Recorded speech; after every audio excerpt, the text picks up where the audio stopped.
Buongiorno, stiamo per iniziare il nostro panel. Pregherei di prendere posto e pregherei i relatori di salire e prendere posto.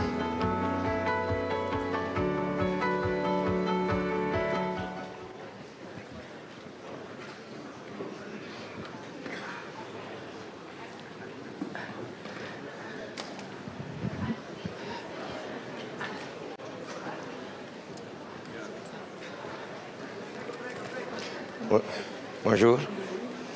Buongiorno. Buongiorno. Prego, dove volete? Ecco, dove preferite. Ecco, qui c'è un posto. Thank you very much.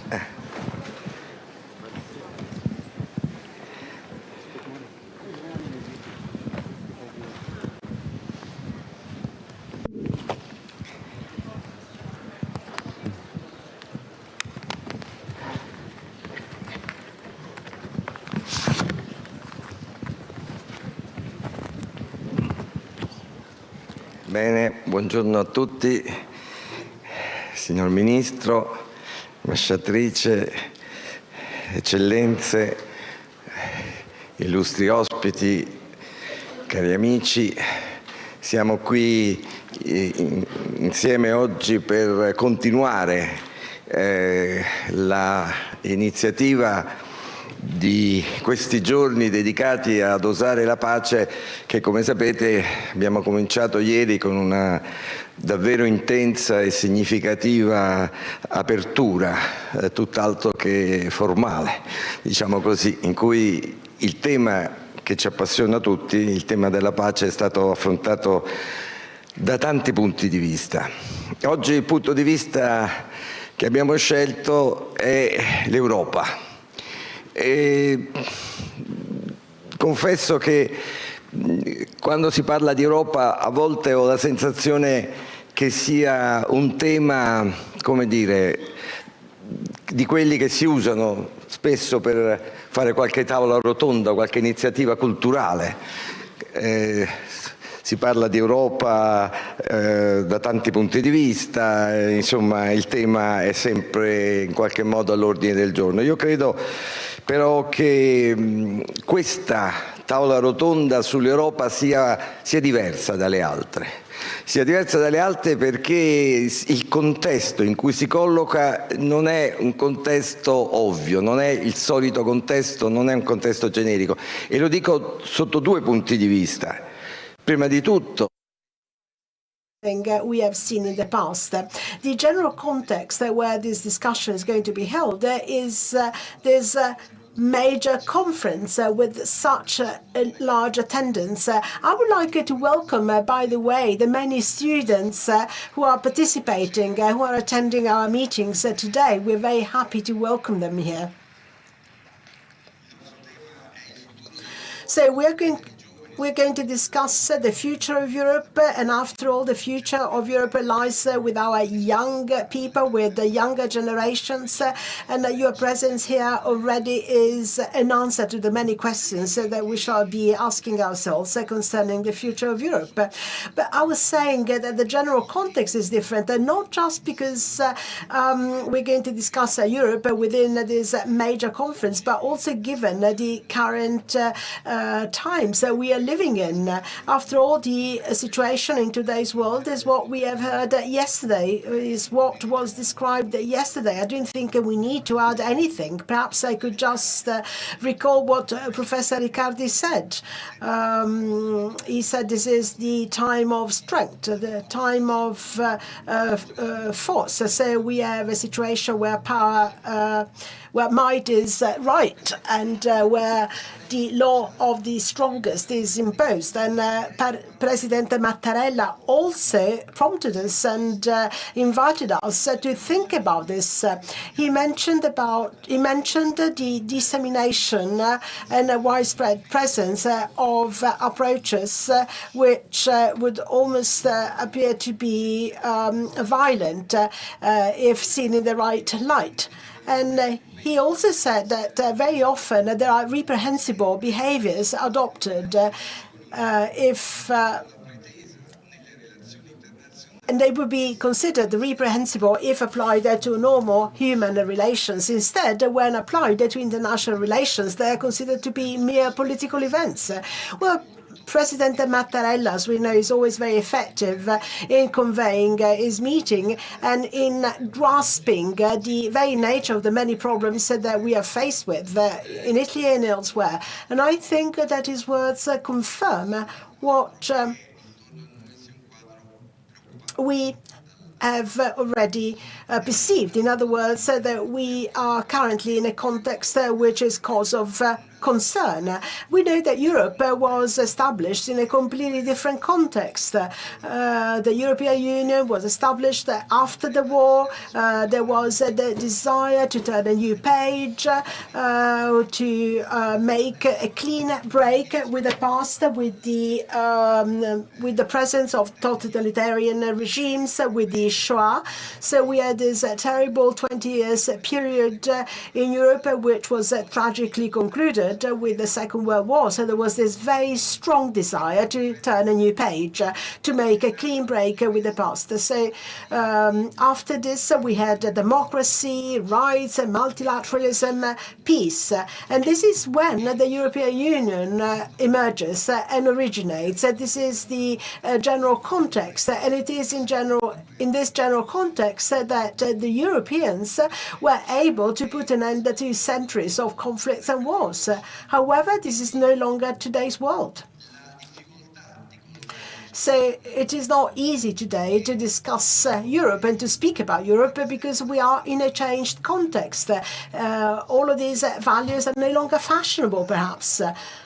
But the fact that they are no longer fashionable, does that mean that Europe is pointless, that it no longer has a use? Well, it's a serious question. We need to try and provide an answer as far as we can. This morning, we shall try to give an initial answer. We have headwinds, we have adverse circumstances, but this is not the end of the story. Perhaps even though there may be greater difficulties, Europe still has a point. The world needs Europe.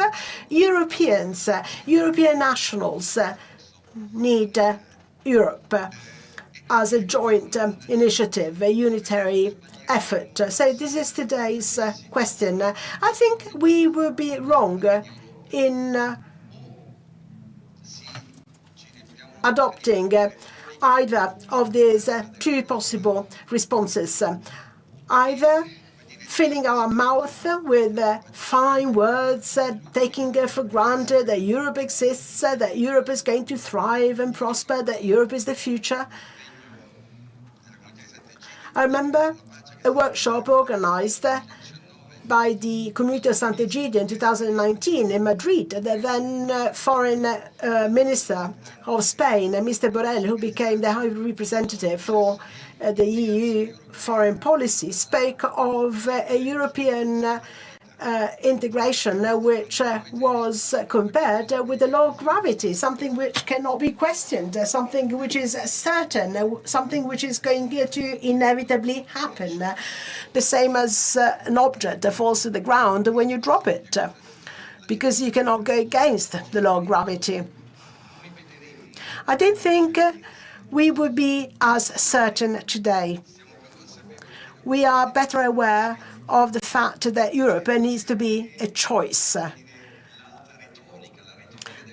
Then you have another type of rhetoric, the anti-rhetoric, if you like. Europe doesn't do enough, Europe is missing, Europe is not united. There are so many criticisms being addressed. So we don't need either of the two approaches. We need to have some real and true words being spoken about Europe, something which can help us build the future of Europe. So this was just my introduction to today's roundtable discussion. I would like to thank all the panelists for having accepted our invitation. I will be introducing them as we proceed with our discussion, and I would like to also thank the audience for being here. Let me now give the floor to our first speaker. Our first speaker is the Italian Foreign Minister, Minister Antonio Tajani, who has honored us with his presence today here with us. He will be opening our discussion today. Mr. Tajani is not just the foreign minister, but is also someone with a very long-standing European experience. So I think is the person most suited to open our discussion today. Minister, you have the floor.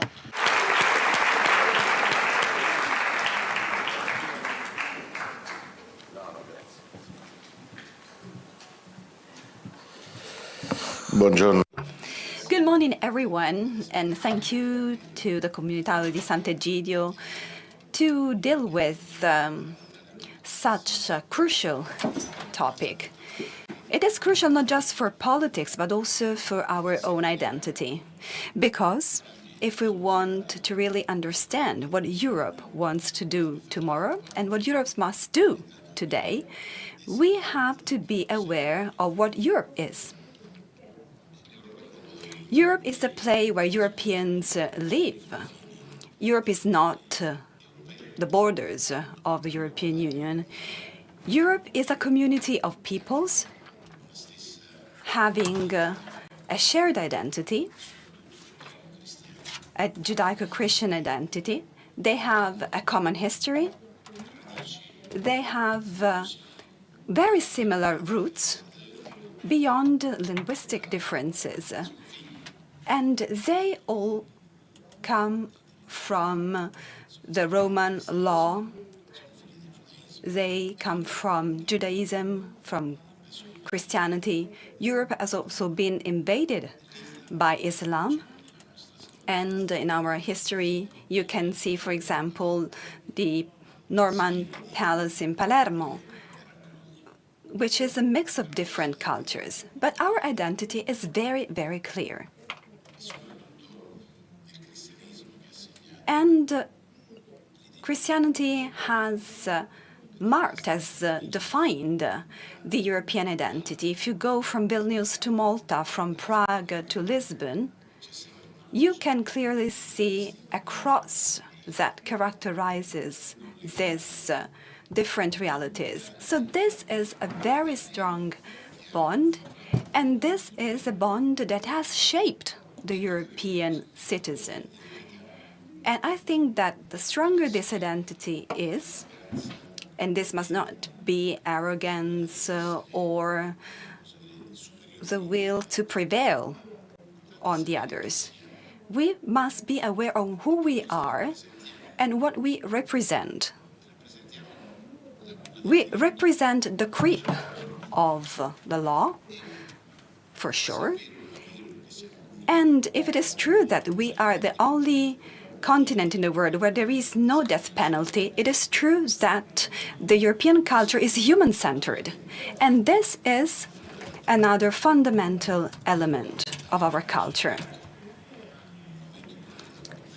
As Professor Giovagnoli remembered, we overcame in the past century two terrible dictatorships, communism and Nazism, that created a lot of damage with millions of victims.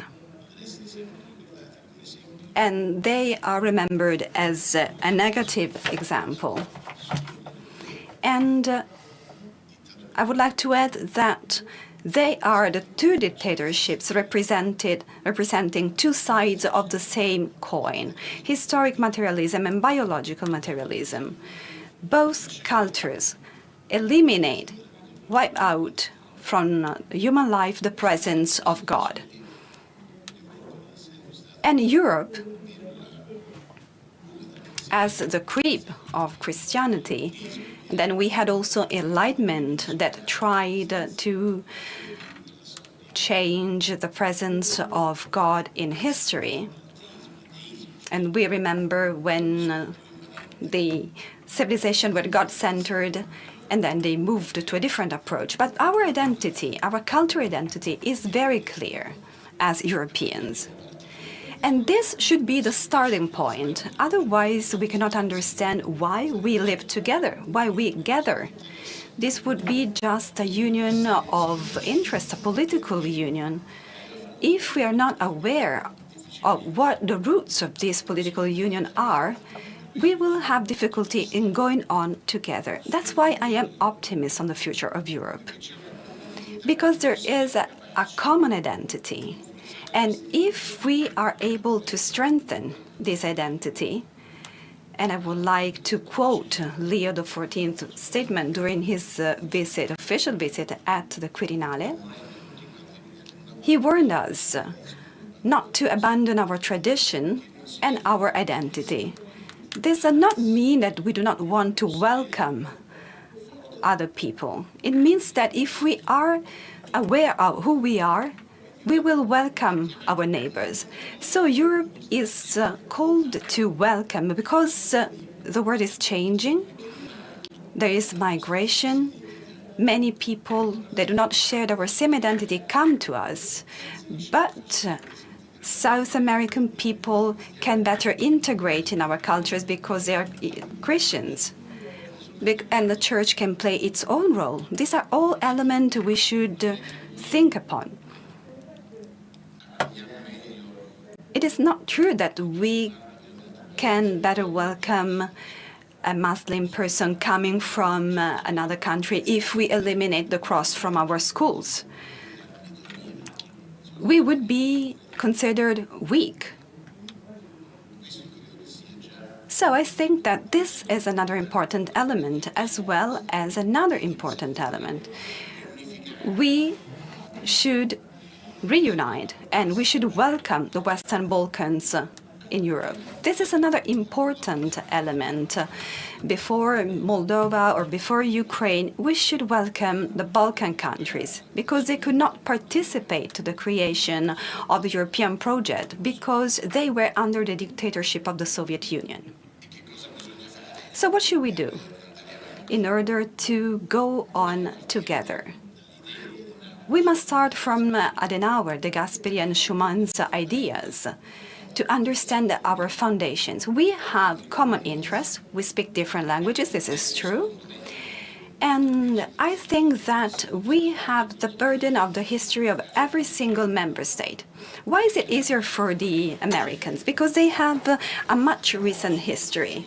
For us, it is quite difficult to reconcile the pride of Caesar and the Colosseum, Charles V, Napoleon. Each member state has a strong identity, has a strong history. And each member state played a very important role in history, but now the world has changed. These figures are no longer with us, so we must put together our experiences in order to face the difficulties of the world we live in. The world is not Europe-centered. There are other realities, the United States, for example, which are another side of the Western coin. And then there is India, Russia, China, Africa. So how can we relate to these other identities, and how can we play a leading role by defending at the same time our own values, the values that bind us? Why can a person coming from Germany, Italy, Spain, or Finland be part of the same family? We speak different languages, we have different histories, different stories, but maybe we are like-minded countries and share the values.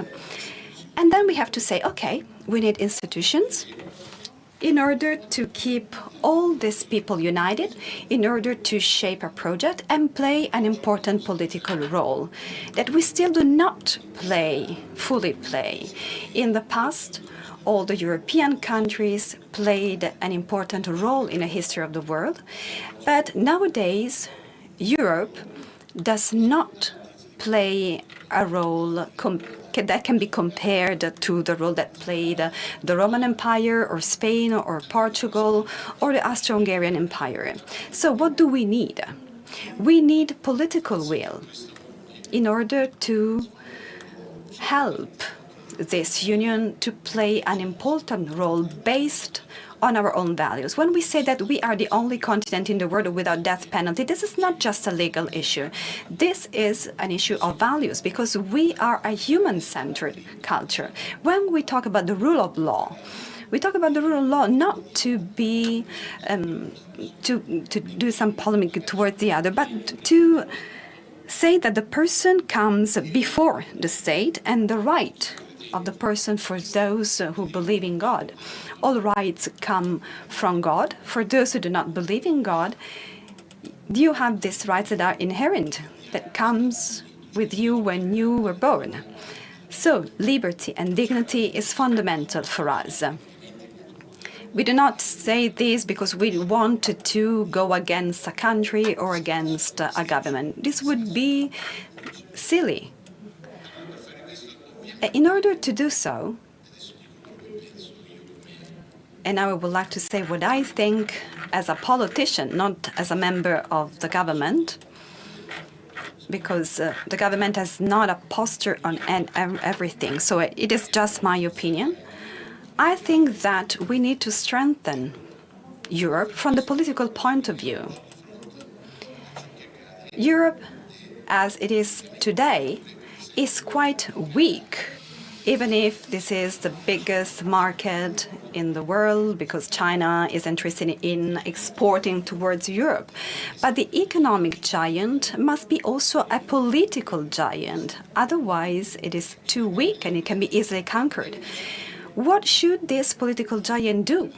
It should decide to weigh more on the international stage. This does not mean give up our national identity. This does not mean putting away our flag as Italians or French people. This means adding something else which is part of our identity, part of our story. The first single currency is the currency of the Roman Empire. It has not been invented in the 90s. So we can observe what we had in the past. The first pro-European is Dante Alighieri, not De Gasperi or Schumann or Adenauer. Having said that, as Pope John Paul II said, we have to find back the soul of Europe, because the politics without soul is a blind politics, is a politics which is destined to failure. But we must also change how this machine works, because it doesn't work well. Decision-making processes are too complicated. There is too much bureaucracy. What should we do? I have some ideas. First of all, we should eliminate unanimity vote and replace it with the majority vote.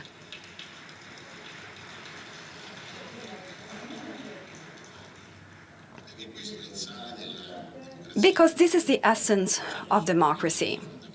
On some fundamental issues, unanimity will have to remain, but just on them. Today, it is exactly the other way around. On unity, on values, on fundamental elements, the unanimity vote is crucial. But we cannot block the decision-making process if we want to be a leading actor. We cannot block the decision-making process because a party has its own visions. It is if we block a decision that involves our own countries just because one of our regions is against it. So this is the first step. Secondly, we should make the European Union more democratic. And this means having a parliament representing all the peoples with more power.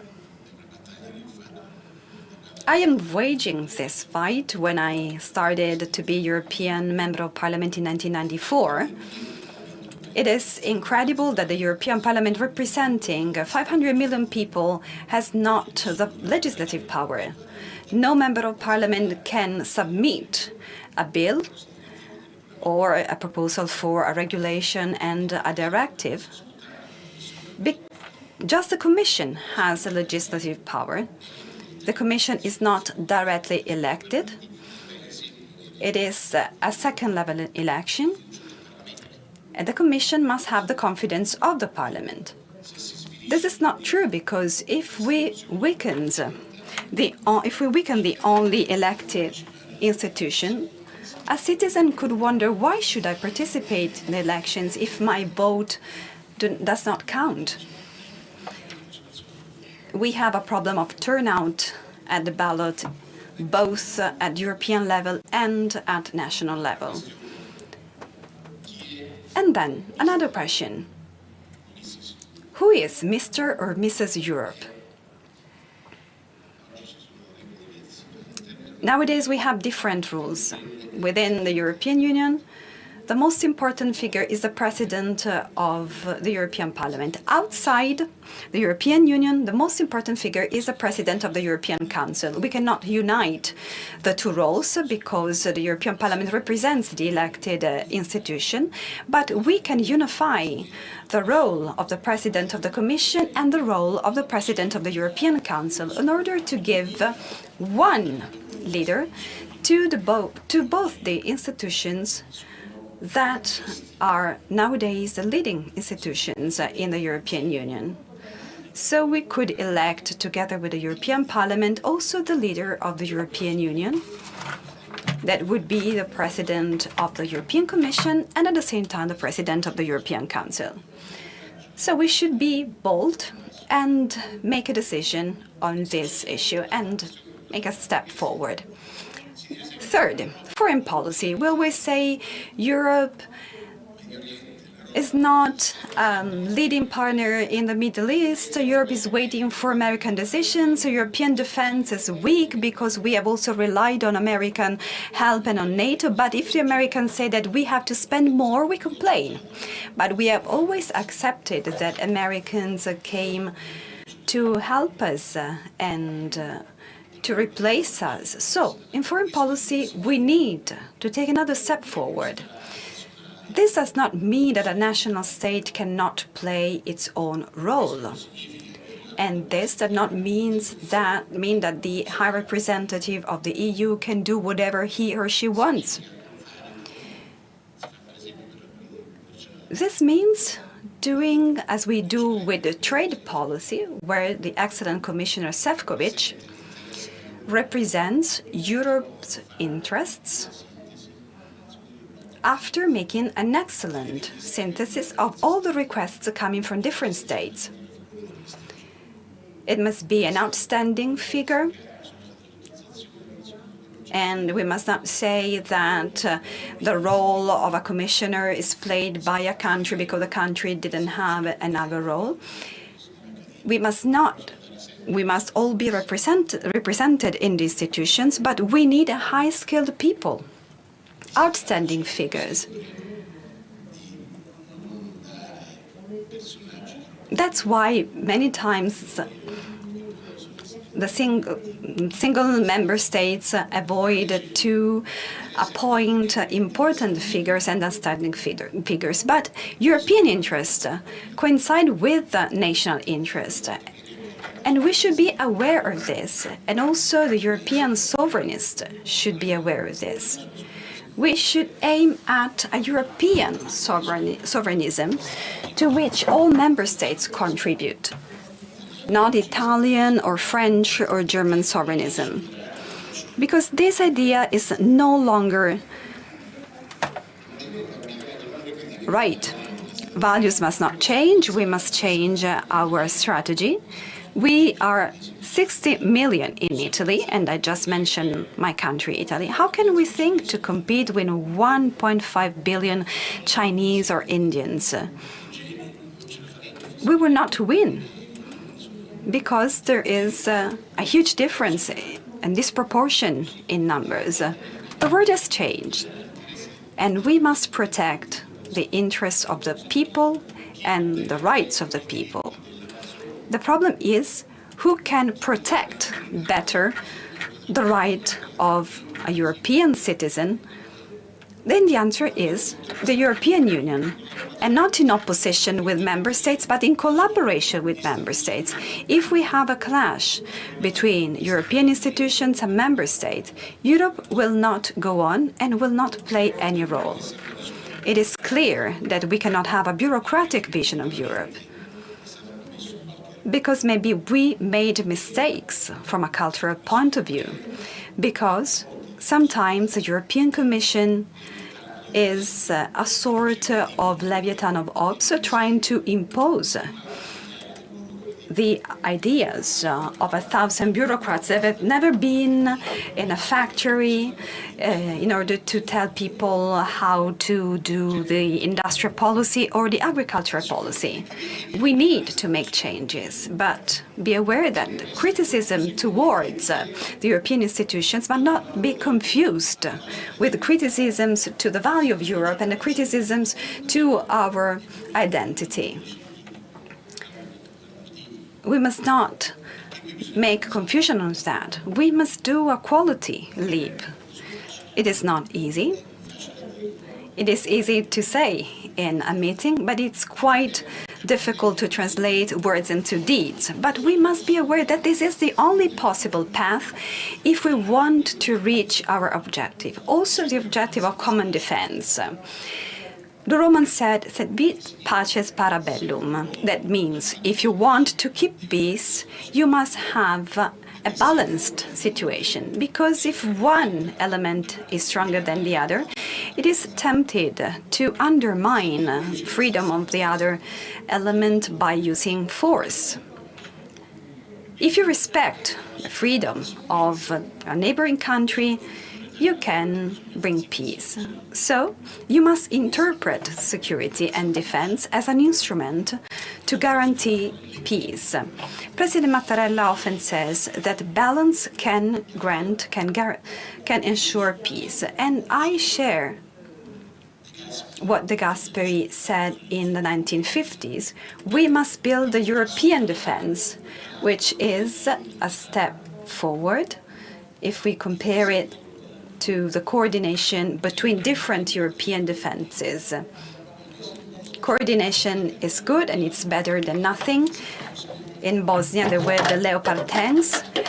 They did not talk to each other. They looked practically the same, but they had different electronic systems, so they could not cooperate. They were identical, but they were different at the same time. This is the first step. But the idea of European defense is another important step forward. I remember the Berlusconi political testament, his last speech.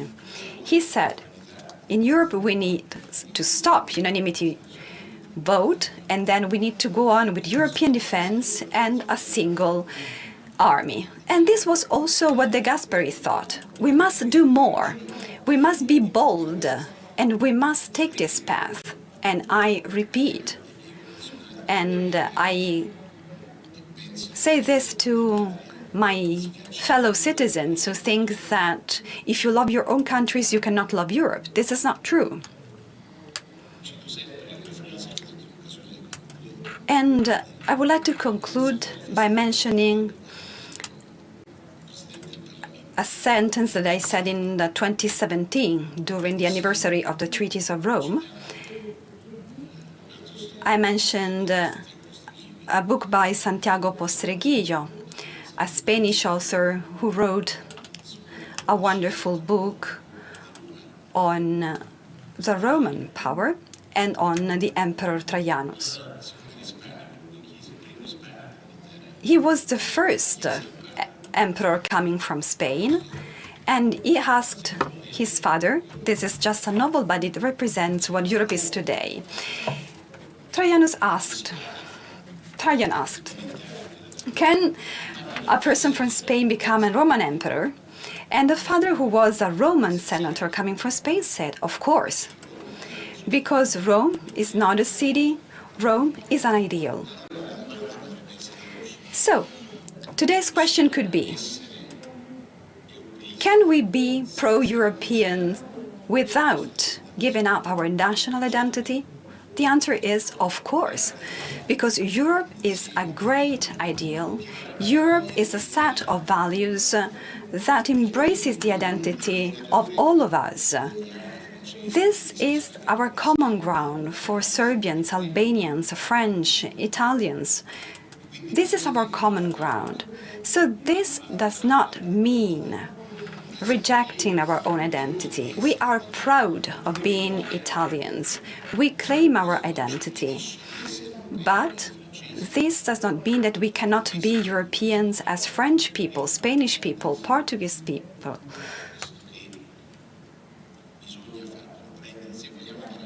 If we want to go on, we must be aware of this. Otherwise, we go back. We need reforms. We need to complete our internal market. We need the single capital market. We need the banking Europe. We need the tax harmonization, but I do not want to go into details. This is just a contribution to our debate. But we must be bold. We must go on. Otherwise, we could be overwhelmed. So we must not complain if China, Russia, the US are better than us. We cannot say that it is not our responsibility. When American people tell us you must spend more on defense, they are right. If we want to weigh more on the international stage, we need to protect ourselves. We need to find money, of course. But we cannot think that other people should give us money to defend ourselves. Without security, we cannot go anywhere. We can say, okay, let's help people from Gaza. Who can go to pick them up and bring them to Italy? We have the Guardia di Finanza on one side. And when Flotilla went to Gaza, who went with them? Our Marina, who protects our ships. In our country, exports represent 40% of the GDP. And we could go on with the maritime shipping thanks to our Marina, our Navy, because the most part of our shipping goes through the Black Sea. We wanted a European mission with ASPES, and this was a great step forward in our European policy. We protect all the ships passing through the Suez Strait and the Red Sea, thanks to a mission granting security and preventing Houthis attacks. If we spend for security, we do not wage a war somewhere, but we can do many things where force, where might is important and not violence. So European defense is important also for this. We have been at the forefront for the ASPIDES mission, and when Borrell was High Representative, we approved the decision to send European ships to protect the shipping. And this is one element of the Europe of tomorrow. Let's talk about solidarity. When I say, what can we do for Africa? We could do a scientific battle on vaccine, for example, and we can do it as Europeans. We could invest in order to help science to facilitate growth in the African continent, so that the African continent can be our interlocutor and not be subject or submitted to us. Europe can do a lot of things, but it depends on our will. There are men and women who have this will, but at the end I think that common sense and necessity will help us to go on. Otherwise, we are destined to failure. That will be the political, economic end. We will be marginalized, we will be sidelined, and we cannot allow this to happen as politicians, because our first duty is protecting the rights of each and every single person living in our country. We must remember that we are human-centered. The Europe of tomorrow will have a meaning if human being will be at the center of it. Thank you.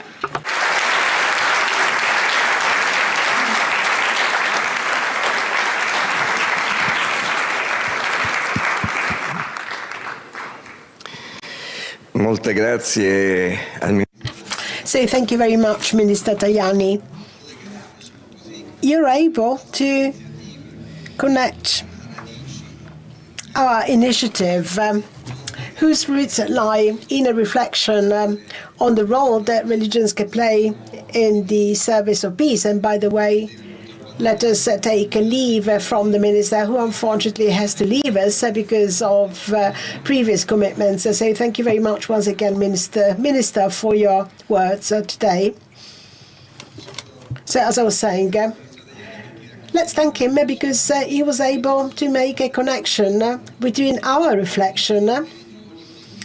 We will be discussing the role of religions to promote peace, to promote the institutions which work for peace. And Europe has been an institution which has promoted peace. So there is an interest by various religions, Christianity, but also Islam,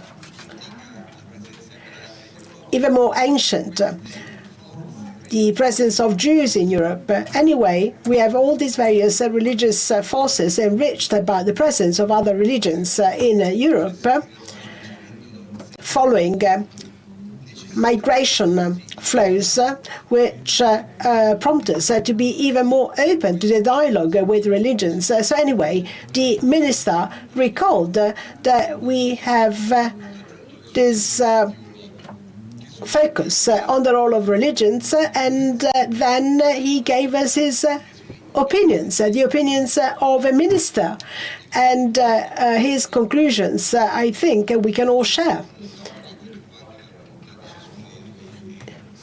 The political will, the will of each and all of us, is key. It is crucial if we are to shape the future of Europe. Now, let me, without any further ado, after this introductory speech, I would now like to give the floor to the other panelists. You have about 10 minutes each, and then perhaps there is also going to be the possibility of a second round. Our first speaker is the Rabbi of Frankfurt, Avikai Appel. Thank you very much for being here. He's a member of the Council of the Orthodox Union, and he's also Deputy President of the Conference of European Rabbis. So thank you very much, Dr. Appel, for being here.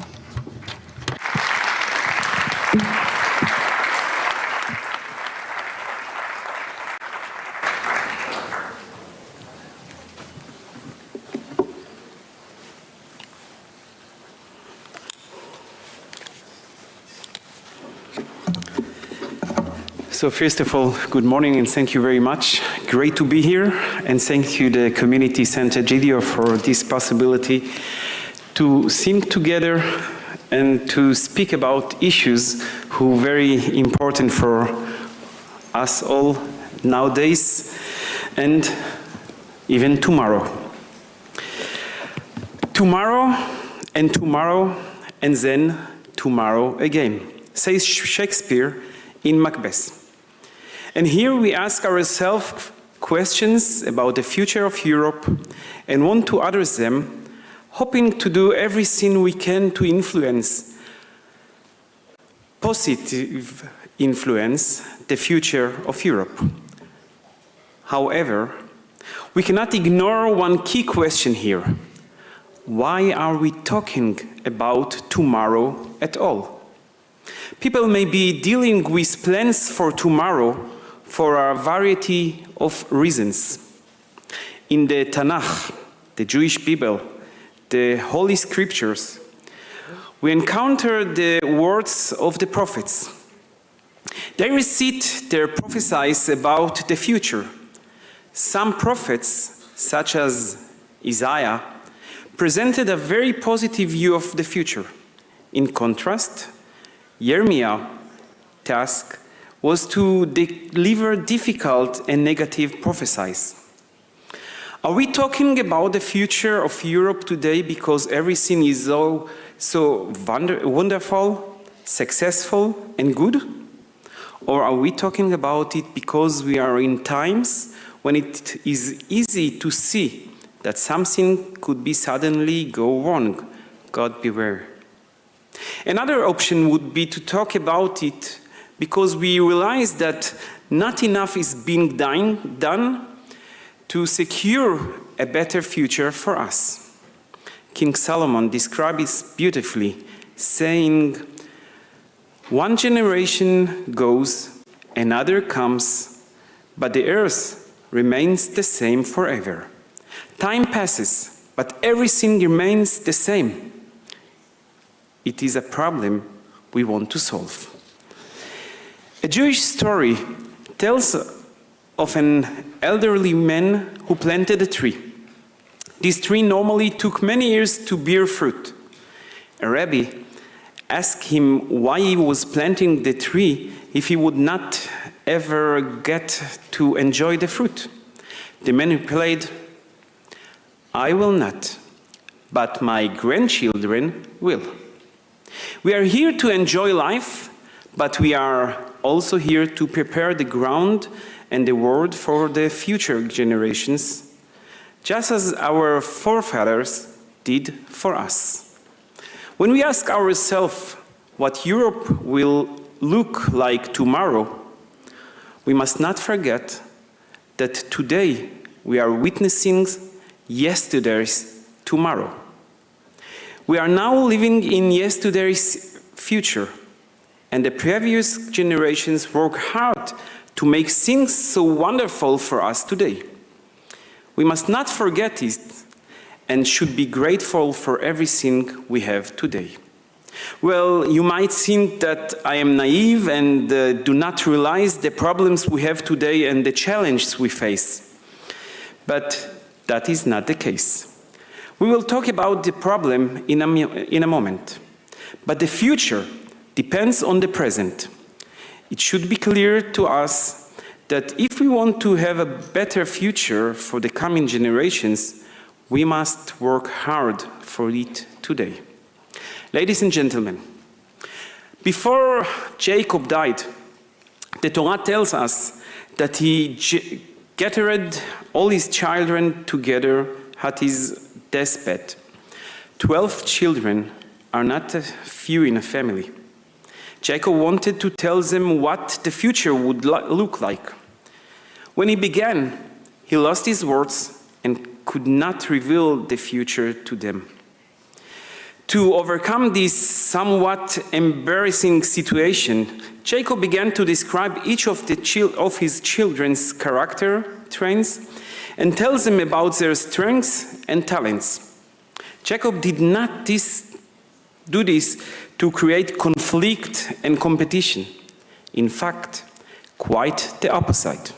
Jacob knew the difference between each of his children and understood that each one was unique, but he also knew that this could be turned into an advantage. Today's Europe is not and does not look like yesterday's Europe.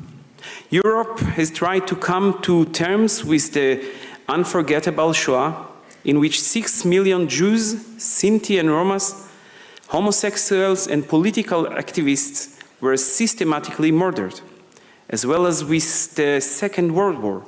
And many lessons have been learned and implemented in everyday life in Europe. In large part of Europe, people have lived together peacefully in recent years. With our hands on our hearts, many of us know that the last few years have changed Europe. Many new migrants have arrived in many parts of Europe. We welcome this. One of the laws of the Torah can help us understand how the Torah deals with this question. You shall not turn over to the master a slave who seeks refuge with you from that master. Such individuals shall live with you in any place they may choose among the settlements in your midst. Wherever they please, you must not ill-treat them. The Babylonian Talmud explains this case, which connects a person who was a servant and did not have a good life before and fled from one country to another. So it is that we should save and help this person and may not send him back to his master in danger. Rambam Maimonides explained that this is not just a matter of mercy, but a duty to give the person the opportunity to start a new chapter in his life and to support him in everything.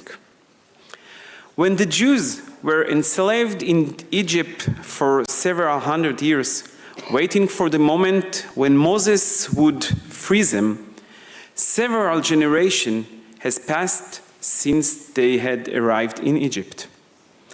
Migrants should integrate, and they should be allowed to keep their own tradition, cultivate them, and pass them on the future generations. At the same time, migrants must treat the tradition and history of their host country with respect. The Torah tells us that at the entrance to the land of Israel, Moses wrote the entire Torah in all languages on stones. The reason for this was so that people coming to the country could inform themselves in advance about how to behave in this country. The rights of minorities must be respected and upheld by all people. Migrants and minorities should not forget that they have no right to change the rules and laws of their new home. Jewish communities in Europe have been settled in their countries for hundreds of years. A few years ago, for example, we celebrated 1,700 years of Jewish life in Germany. The communities take an active part in the life of their countries. The growing anti-Semitism of the last few years touches us all deeply, and many can tell exactly what has changed and what has caused it. But what is beautiful and positive in the strong support that one experiences. The dissenting voice is loud and clear.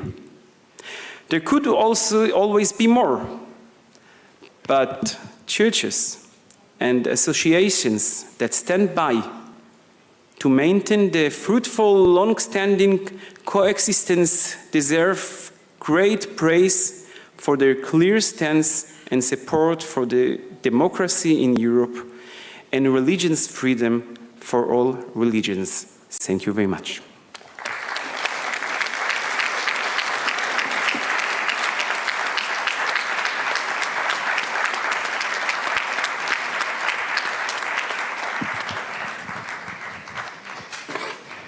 Grazie molte. Thank you, Rabbi, for your words that remind us of many things. For example, the importance of the Jewish presence in Europe and how Jewish people helped to build the Europe of today. And so a pluralistic Europe, a Europe that welcomes, a Europe that is democratic. And this is why your words inspired us also on the problem of migrants. That is one of the main issues involving and concerning the future of Europe. I would like to add something. Roman Jews love to remember that they arrived in Rome before Christians. And this is true. So we have a common root as Europeans. We have a Jewish root that we share.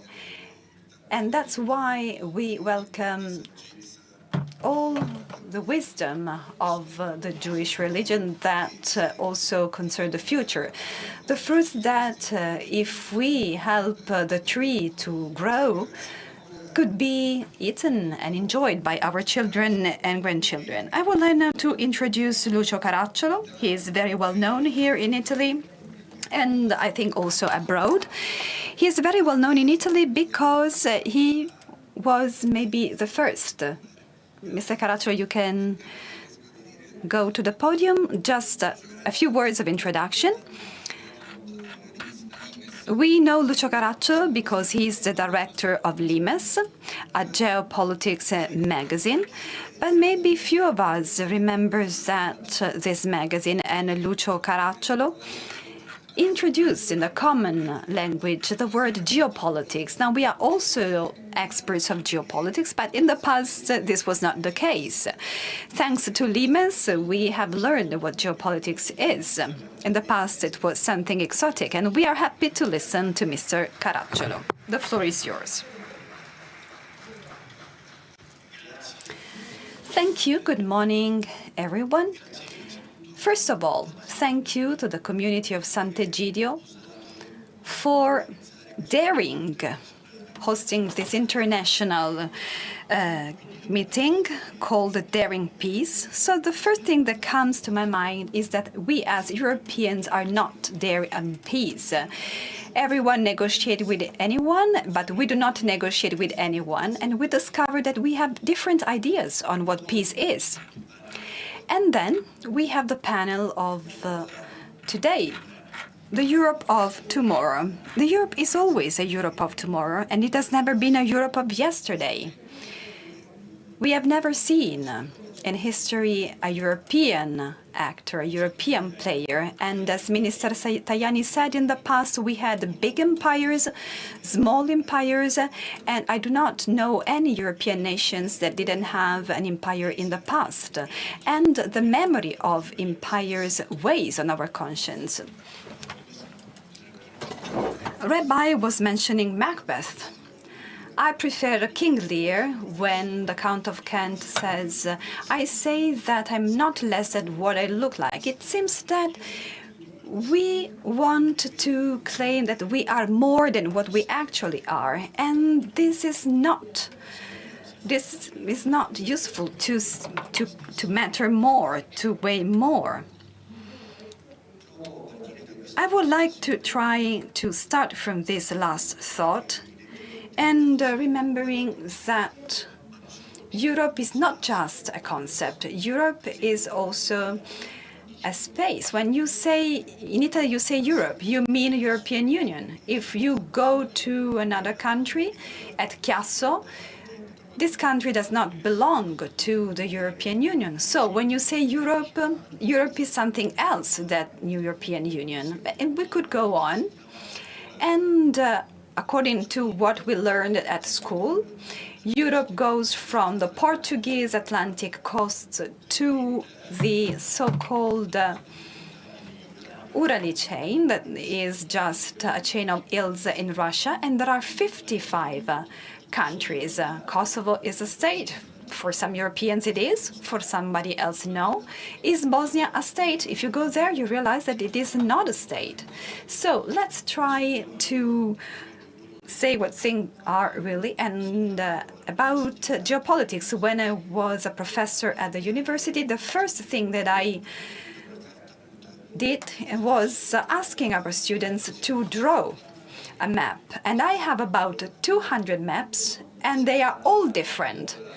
There is a universal Europe on some of these pictures, and somebody else who made a circle on Strasbourg or Brussels, forgetting our other cities and other countries. So Europe is not a shared idea. Europe must be better identified. And unfortunately, when we talk about Europe, we never exaggerate and be careful and precise. I try to explain who we are and where we are, and I'm just talking about the European Union. The European Union coincides almost exactly with the Atlantic Alliance, and this reminds us that one of the roots, or maybe the roots on which the origin of the European Union depends on, is the American will. If the Americans had not won the Second World War, if they had not stayed in Europe, we would not have a Europe now. And it is important to remember, because nowadays the American empire tells us that it is tired of us and it has other priorities starting from America itself. And this changes everything. 80 years later, we are not a province of the empire of the first superpower in the world, but we are a set of countries that share a few resources to compete by starting with their own interests and values and their own stories. We were talking about the Roman roots of Europe, but let's be aware, as Lucien Febvre said, a famous historian, Europe was born when the Roman Empire collapsed. Because Rome is not Europe. Rome is, on one hand, a universal idea, and on the other hand, a geopolitical Euro-Mediterranean idea. And this identity defines Europe. And I would say that it defines Europe starting from the frontier, the borders of the river Elba, that still divides Germany into two parts. And if you know Germany, you can understand how deep the difference is between the East and West. We are all Europeans, but we can be Europeans and Germans in different ways. And this reminds me another element that as Italian and as European, I cannot have the same vision of a person coming from Norwegia or Ireland or the UK, and vice versa. So we must respect the different cultures. We must respect the different interpretation of Christian values. We waged religious wars to interpret them. And we must try to build in a positive way by being aware of who we are, starting from our differences, and try, as it is possible, and not everything is possible, to create peace initiatives. I insist on the word peace, even if it is no longer fashionable, not here, but in our continent, because this is an important, a fundamental prerequisite. We cannot talk about an idea of progress and stability if we do not have peace. We often say that there can be no peace without justice, but the opposite is true too. There can be no justice without peace. If there is war, there can be no justice. So are we doing enough?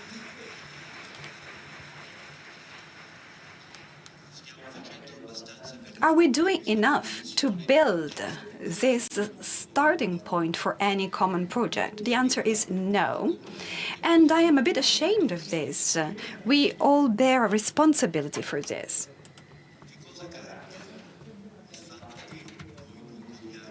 The fact that we do not longer enjoy of the American protection changes anything.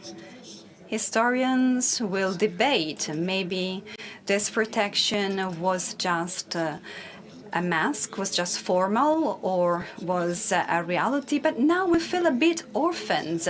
We are confused. We have to reorganize ourselves in this condition, this situation of war. And we're not ready. We're not ready on the biological point of view. We have lived quite a long life. And we have an average age that in our country is at 50. So I wonder, how is it possible in a country with an average age of 50? How can this country fight in a war? But I would like to add that we are less, there are less people in our European countries. And on the contrary, in our Mediterranean neighbors, population are increasing.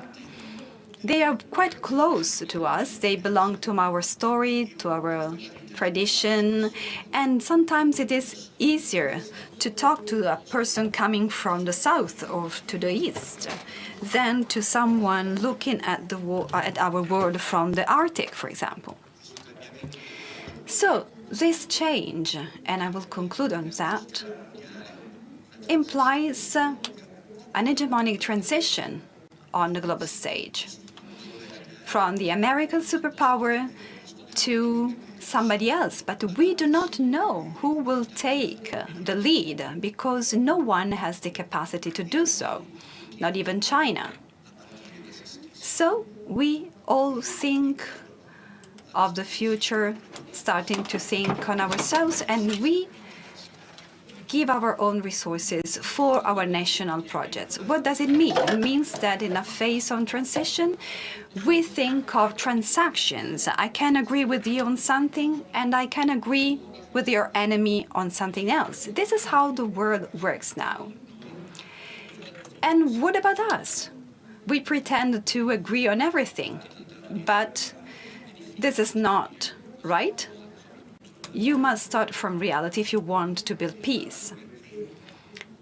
And so I wonder, why haven't this country lost something that we have cultivated in history, that is the art of diplomacy and the art of dialogue? A few days ago, I was reading the encyclical Ecclesiam Suam, the great encyclical on dialogue of Paul VI. How many things we should rediscover of that diplomatic pope.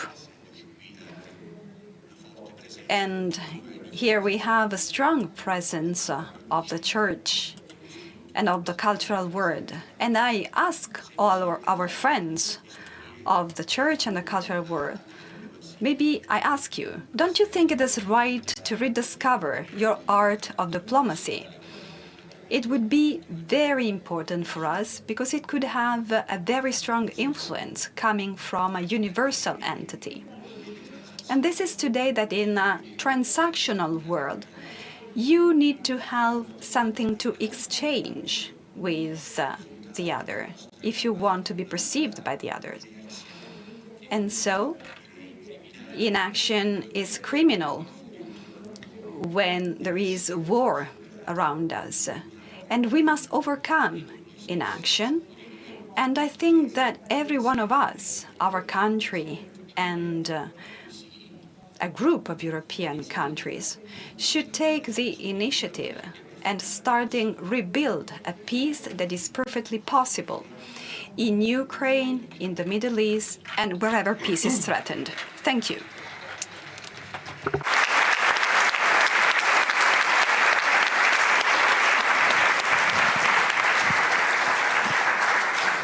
Grazie. Thank you very much, Lucio Caracciolo, for being so clear-headed in his presentation, and also for having done this presentation with levity, which is always to be appreciated. Anyway, he said that peace is the precondition for everything else, but he's also said that it is possible and indeed our duty to pursue a peace initiative.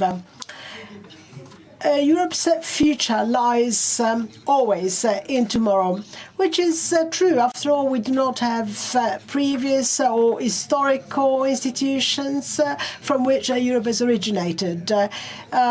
Europe is something in the making. Obviously, this can generate some anxiety because if we are not certain about the future, if we are not quite clear what the future is going to be like, this means that we need to build the future. In short, we need to dare Europe. To quote the conference title. It is also true that we have shown in our European history it is possible to build this future with some mistakes, with some errors.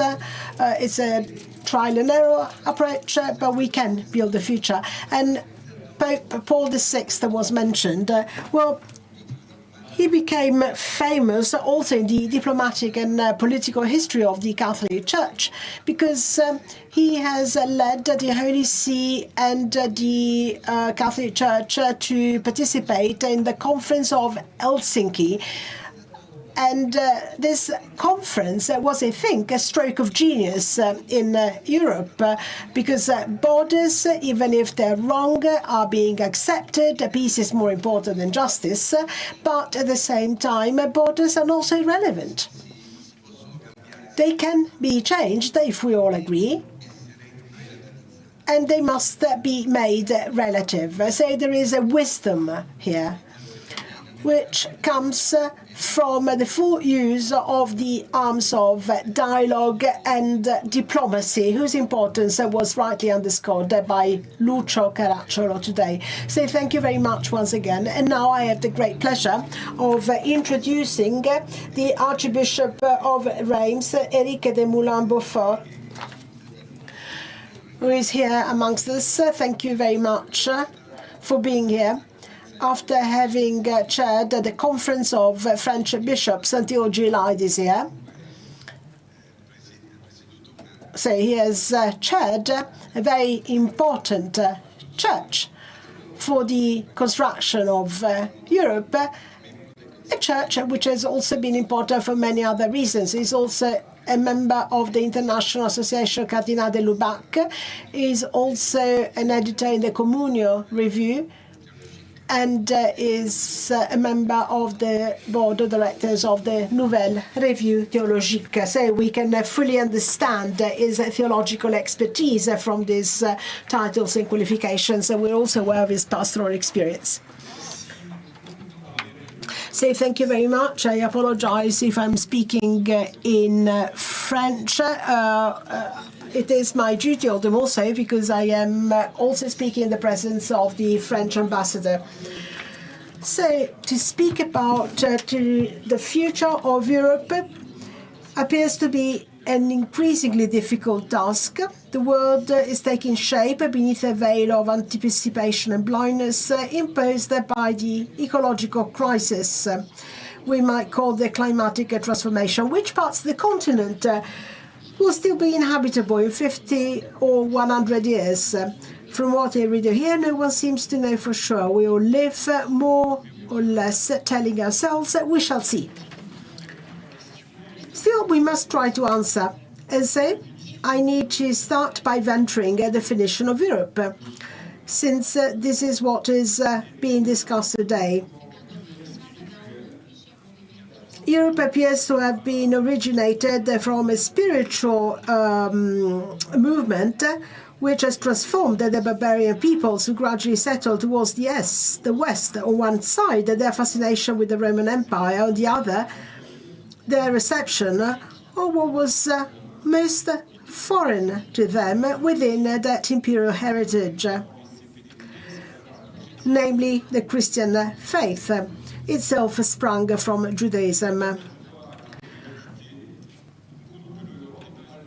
This perspective, though limited, reminds us that Europe is not a reality that can easily be deconstructed. It is the outcome of complex processes whose course has not always been linear and whose effects still endure beyond the ruptures brought about by modernity, with all its promises and its tragedies.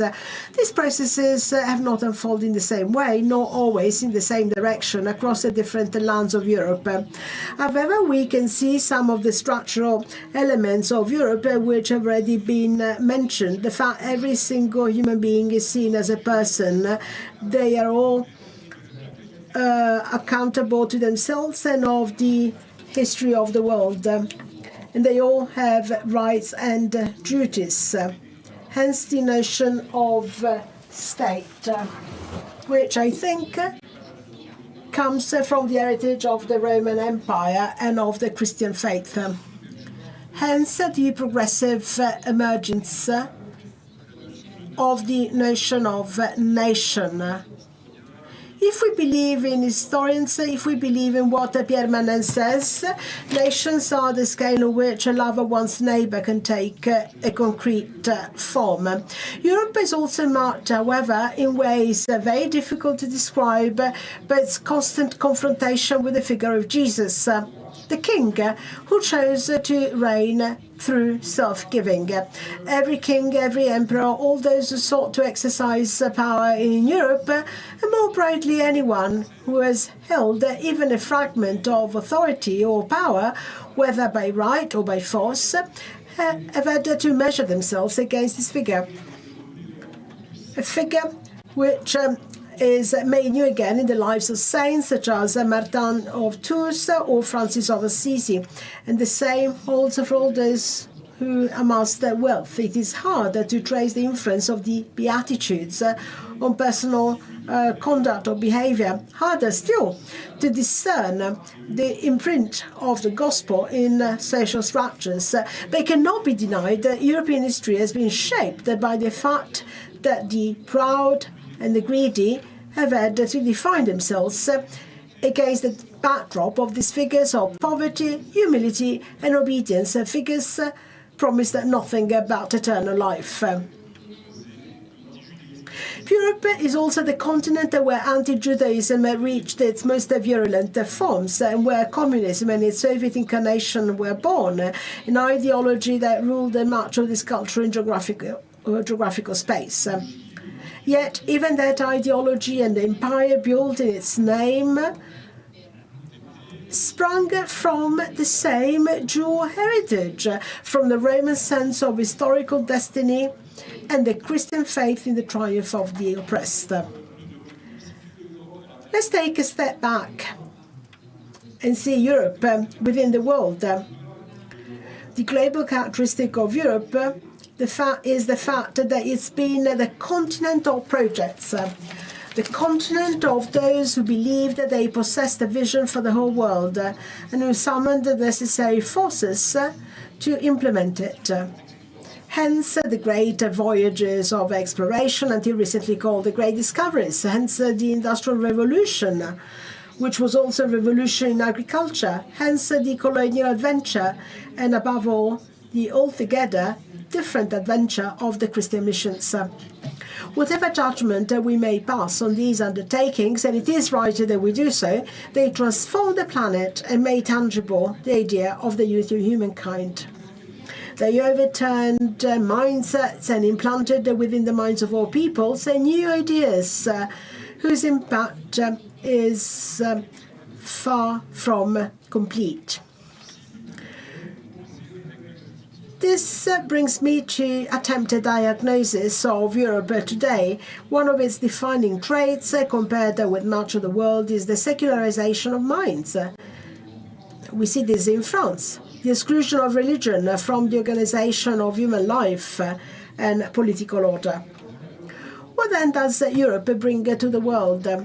What can it offer the world of tomorrow? in 1996, in a short book, already reflecting on Europe's place in the future, Cardinal Ratzinger, later Benedict XVI, wrote that after the fall of the Soviet Union, Europe, abandoned to liberalism, had nothing left to offer the world but its technology. And let me add, these are areas where Europe has been overtaken by China and the US. A field in which he added it was already surpassed, as I said, by the United States and China. The future Pope had doubted the way to the continent that seemed able to share with others only material power. Yet he held out a hope that Europe might once again draw from its deep spiritual spring, above all, from its encounter with God, revealed in the poor and excluded, the project of peace and unity that the European Union still seeks to embody. A few decades later, however, we may well worry that the rule of law is fading, turning instead into a state of rights, a never-expanding demand for new and unforeseen rights that mirror the boundless possibilities of our technologies, medical and legal alike. In this proliferation of rights, we see the individual's desire for self-determination, for liberation, though I fear it is a liberation from all bonds and all responsibilities, save the destructive one of belonging only to oneself. But on such matters, I speak not as an expert, only as a European citizen. My contribution to this round table, looking forward to Europe in the world of tomorrow, must come from what I perceive as the challenges and hopes of the Catholic Church. We know of the decline of Christian churches in Europe, the end of their once evident presence at every level of social life.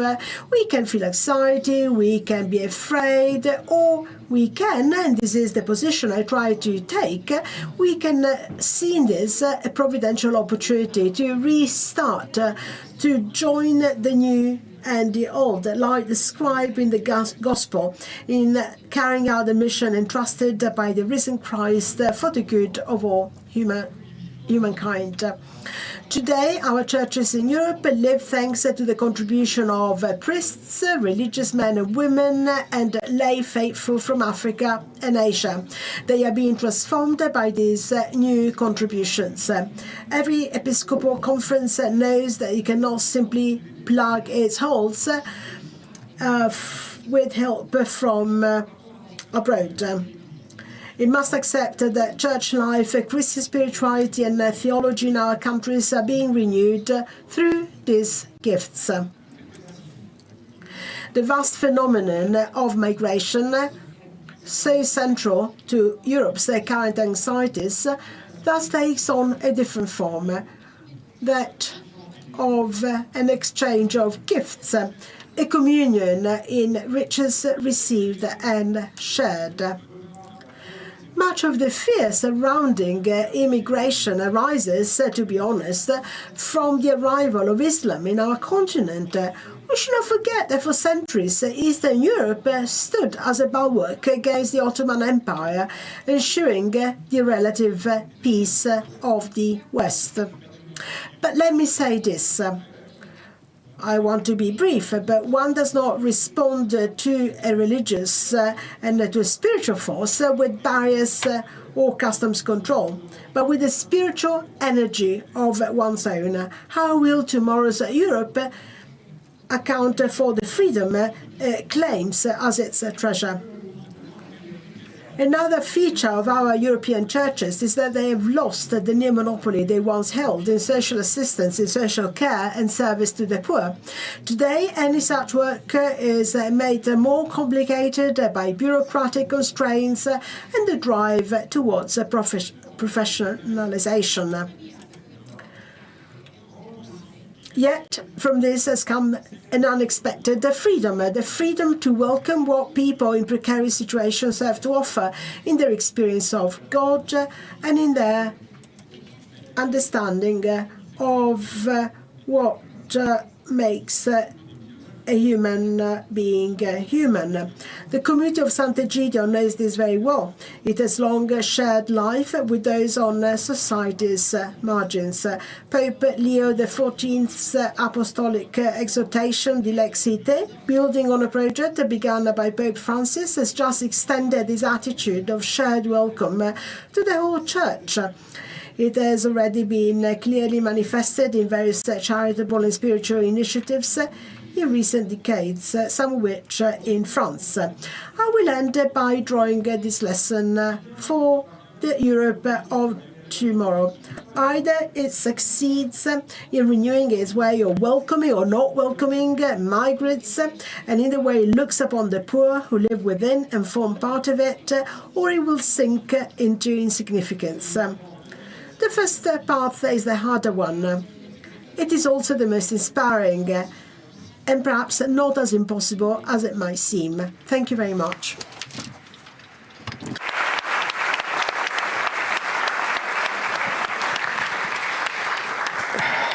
Molte grazie.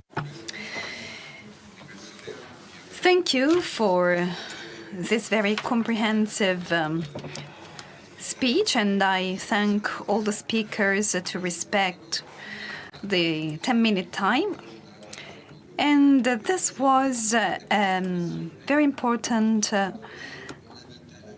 statement on the idea that the activity and vitality of churches that is a precondition for Europe to have enough energy. And I remember that Christian churches can and must, I hope, give an important contribution to the life of churches that has to do with migrants, with those coming to Europe, because migrants with their own culture, their own experience, their own requests, their own life can bring new elements to our societies. But churches have a very important role to play in accompanying this idea of welcoming, of accepting people. Churches are quite used to welcome and to accept people, thanks to the idea of caring the poor. In the Dilexite, the Pope says, poor people are members of our family. Poor people are like ourselves. And it is very important that Pope Leo XIV decided to build upon this idea presented by Pope Francis. The idea that welcoming is not just realizing that there is a new presence in our societies. Some people talk about an invasion, but it is not an invasion thanks to this human mediation, to the fact that we do not just welcome, but we accept, we teach, we help the others to understand the importance of history, for example.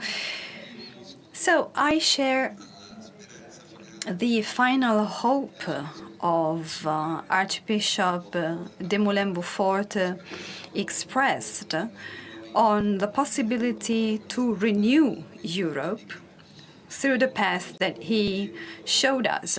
I am now glad to give the floor to Florence Mangin, Ambassador of France to the Holy See. Since 2022, she was ambassador in Portugal. She served also in Côte d'Ivoire, in Brussels, in Wien, in Austria, when she was also in the premises of the United Nations and other international organizations. Thanks, Ambassador, for being here, and also thanks for the relationship that we have as a community of Sant'Egidio, that we have with you in these years of your mandate. Thank you. Good morning, everyone. I am very glad and happy to participate to this meeting on an issue that is very dear to my heart, because I spent many years on European challenges, both in Brussels and in Paris. And I would like to thank the community of Sant'Egidio for this very important moment and gathering on peace.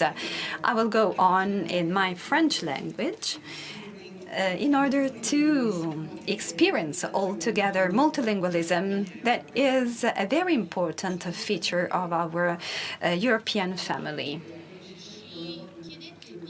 You are asking us to talk about the future of tomorrow. So it is quite fashionable in France and in other European countries to criticize a recent evolution of Europe by saying that the European project has failed, that it does not exist anymore because there is a lack of unity, will, and action. Well, I would like to say exactly the opposite. I do not agree with this idea. And I say this without being naive, because the Europe of tomorrow can be built today. There are many topics that are not dealt with, but they are essential. And they show that our European family is dynamic and creative as it has always been since the Treaty of Rome. I would like to focus on three aspects that we do not deal with. Three aspects that are linked to peace, security, solidarity, and the respect of rights, as it has been highlighted by Minister Tajani. Europe of tomorrow. What is Europe of tomorrow? Well, first of all, Europe of tomorrow is a series of initiatives for security and peace. And I would like to focus my remarks on a huge number of civilian and military missions of the European Union in the last few years. Missions not to make war, but missions to protect, missions to bring security and stability in the world. Nowadays, we have 21 missions underway. The oldest one, it is 20 years old, was in Bosnia and Herzegovina. And maybe you remember the scope of this mission. Out of these 21 missions, 10 of them are military missions. But in 2022, we started not just in Africa, but in Ukraine. And we have 16 civilian missions in Eastern Europe, the Middle East, and Africa. Some of them, unfortunately, involve the use of force, because it has been said by Minister Tajani, si vis pacem para bellum. But the other missions could involve, for example, training, capacity building, and we have also civilian missions for the management of borders and the reform of the security system, and in order to protect the rule of law. We are also in the Guinea Gulf with a quite new mission, which is an hybrid civil and military mission. We have increased our missions from 2019, and also the geographical scope has widened. We are in Ukraine, in the Central African Republic, the Mediterranean, Mozambique, Moldova, and Armenia. And this determined the actions of Europe aim at bringing peace and stability. And these missions are very important. I would like to remember that we have 3,500 servicemen and about 1,300 civilian personnel deciding to put their lives at the service of security of our neighboring countries. This is an act of solidarity, even if it is not clearly stated. And this is to say that there are very difficult situations, and Europe is playing an important role, an active role. This is not a commitment to wage war, but we are committed to bring peace and stability. Now, a second important aspect, Europe of tomorrow is also a contribution, a never more important contribution of Europe in order to reach a sustainable development objective. We cannot have peace without development. So the two elements are interconnected. Europe is the first provider of development aid in the world. Member states and institutions together reach about 100 billion euros in 2023. And this means that this is higher than that offered by the United States. And this development aid can have different forms. There are many stakeholders, many different instruments, and many different geographical mechanisms depending on the influence areas of our 27 member states. I would like to remember that the European represents 1/4 of the right of voting right in the multilateral institutions, like the World Bank, as we know. And we know how much the World Bank matters as far as development aid is concerned. And the European Investment Bank, whose total asset is close to those of the World Bank, is developing a growing branch for extra EU action, and it intervenes directly in response to countries' needs or indirectly through the national development banks. This development aid, as you know, today has to face a huge and important challenge because the Americans decided to withdraw their development aid in order to focus on their own interests. And the European Union said that it will not be able to cover what Americans will leave. But the EU will adopt a more strategic approach for development aid. And I would like to remember that during the COVID-19 pandemic, the EU has been the only entity to counter national backtracking and national lockdowns. There was the idea of closing borders, but Europe decided to protect its own values of solidarity and aid toward development. The third objective, the third issue, is the promotion and the fight of Europe to promote human rights, and in particular women's rights. This fight for the protection of rights is fundamental. Minister Tajani remembered that this is part of our DNA from 1958, when I thank the European Parliament that decided to award Sakharov Award to journalists who are now in jail because of their own work, because they were journalists. And I would like to highlight the rights of women, because this is a very important element that is not highlighted when we talk about European policies. We have made progress since the adoption of the Beijing Declaration and Platform of Action in 1995. However, progress is too slow. And you know that many governments are questioning some rights that we have taken for granted, rights that are now questioned again. And according to UN Women, it would take almost 300 years to achieve substantive equality worldwide between men and women, according to the current situation. And this applies also to Europe. And many leaders are questioning these rights, and this affects also many European states. Europe has a series of instruments. For example, from the beginning of 2025, we have adopted a European Charter for the Rights of Women, or better, a roadmap for the women's rights, after a long debate and a long negotiation among countries, NGOs, and others. It is a roadmap based on the legal instruments that we already have, but it imposes two new principles. The first one is integrate the gender perspective in all public policies. It must become a fundamental element to make political decisions. And second, prevent and eliminate gender inequalities. This policy is new, and it started 4 years ago, and we can call it feminist diplomacy. France, Germany, Spain, and Slovenia are already adopting this new policy, and there is an increasing number of countries adopting and embracing this political principle. For example, Chile, Mongolia, Liberia. What is this feminist diplomacy? It means promoting gender equality as a priority in all aspects of foreign policy, for example, security, democratic governance, humanitarian action, trade, culture, health, all sectors of foreign policy.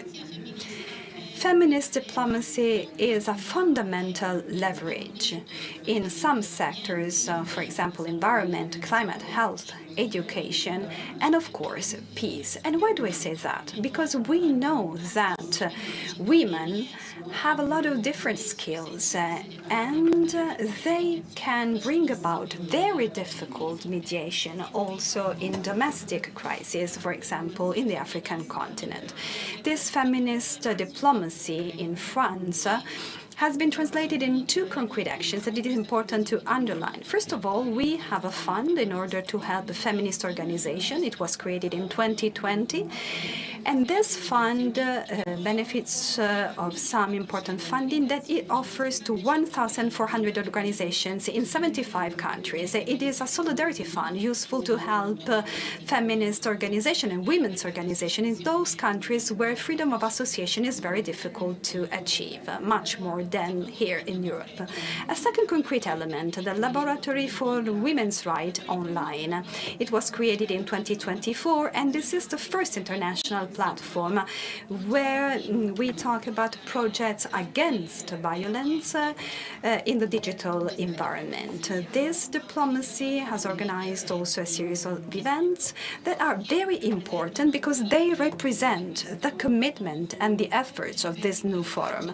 Mexico and France in 2021 has co-chaired a forum entitled Generations and Equality, the first World Forum after Beijing.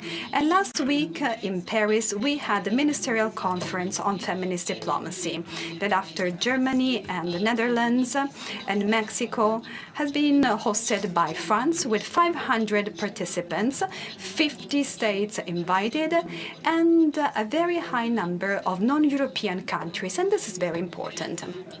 This ministerial conference ended with a political statement, a political declaration signed by 30 countries that are committed to bring about this feminist diplomacy.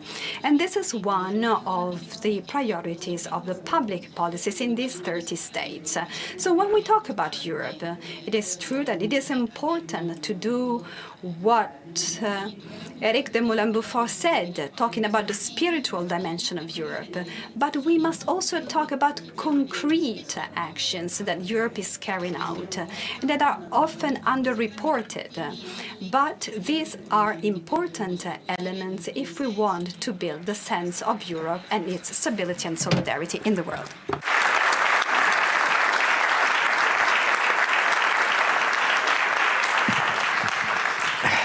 Grazie, ambasciatrice, per...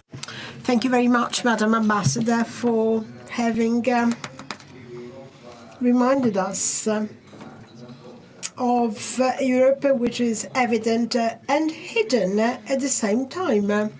We never speak of it. And yet we understand that this building of the future, starting from the end of the Second World War, has led to so many results and achievements which are silently present and which are yet very important for Europe, and not just Europe, important for the world. And you have recalled that the many military and civil missions undertaken outside Europe, and also the achievements of this so-called feminist diplomacy. So Europe is there. We need to reinforce it because it has many tasks to fulfill. But I don't think it is right to criticize and reprimand Europe. It is not constructive. It makes little sense. We must build on what has already been achieved and look forward. Now, before giving the floor to Professor Roy, I would like to remind you all that there is the possibility, perhaps, if there is enough time, to ask questions. So please, if anybody from the audience wishes to ask a question, raise your hand. We shall take note of people wishing to address questions, and let's see if there is time for these questions to be addressed and answered by the panelists. Professor Roy from the European University Institute says a bit of an Italian since a few years ago, isn't that right? Well, cosmopolitan, let's say. Not Italian, not just Italian, or not just French, a cosmopolitan. His reflections, his thoughts are always very rich. He's been the head of research of the National Centre for Scientific Research. He's also been a professor at the School for Advanced Studies and the Institute of Études Politiques of Paris, and also led mission studies on behalf of the UN. So a very long experience. Siano stati molto letti anche nell'ambito. And is also the author of books which have been widely read. One was on the flattening of the world, and also a previous book on the divorce between religions and cultures, so-called Holy Ignorance, which has led to many in-depth reflections. So thank you very much, Professor. You have the floor. Thank you. I will speak French. I'm going to speak about values and identities for Europe. We are very much aware of the difficulty the European Union faces in appearing as a true player on the global geostrategic stage. We also know what the reasons are. How can one speak on behalf of 27 nation states? How can genuine political power be transferred to Brussels when it remains a non-elected technocracy? How can a European entity be built if there is no civil society that perceives itself as European and shares a common imagination? The question then is, on what shared imagination, on what worldview, on what system of common values Europe can define itself. Officially, Europe defines itself through universal values, human rights, democracy, and liberalism. These are universal values. As I said, democracy, freedom of conscience. And all of these values have their roots first in Greek philosophy and then in the Enlightenment.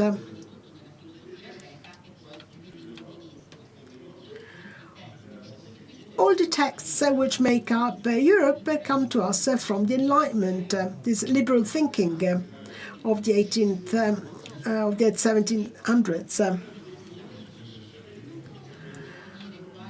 However, this could not define to the current borders of Europe.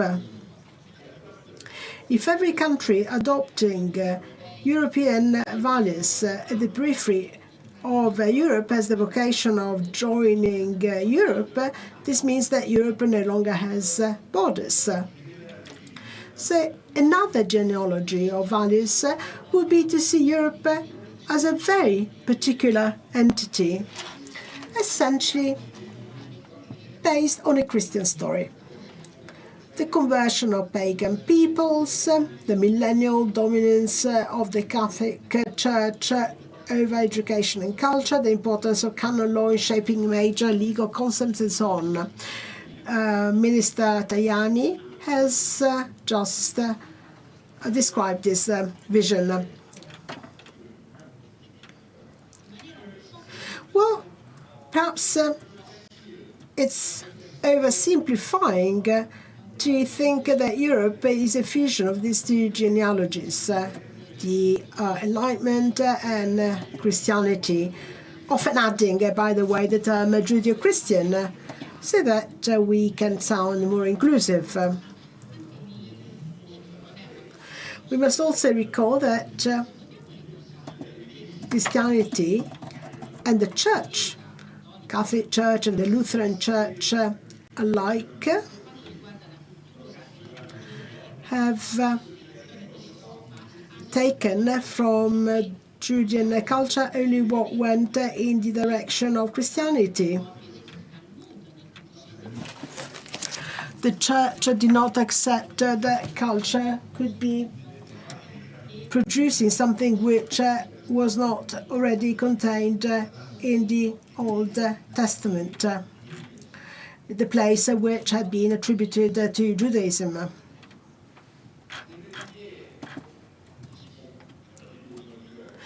And the Enlightenment is a rupture with Christian tradition, however. Popes have incessantly criticized the Enlightenment. Suffice to mention the syllabus of errors of Pius IX in 1864. Freedom of conscience was condemned and criticized. So we don't really have a synthesis of two traditions here, but rather we have a history of conflict between the two traditions.